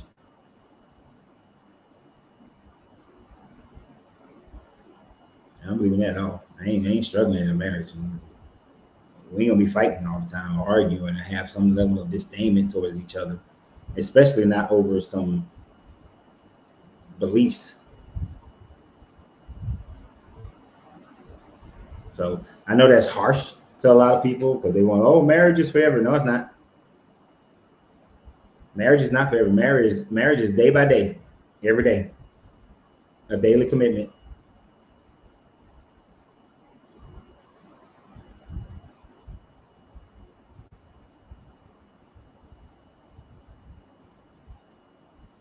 But anyway, people, good people, we will be back live tomorrow at 12 noon because I'm getting out of here. It's time to eat lunch. It's time to, and then I got to make some other videos after this, and I got to get this proposal sent. So y'all have a great day. I look forward to seeing y'all in San Antonio. Please click on the link inside in the description of this video on Facebook and YouTube, and you will be able to join us October 31st through November 2nd for our extravaganza. Free food. Free food is involved. I know that's how you get people, right? Free food. So let's reconvene here tomorrow at 12 noon. We're going to continue allowing you TikTok to be on here since we didn't get kicked off because they can't see me smoke my cigar. So y'all have a great day, and always remember you have to free yourself to be yourself because your greatness is non-negotiable. Good journey, good vibrations, and I will see y'all the next time.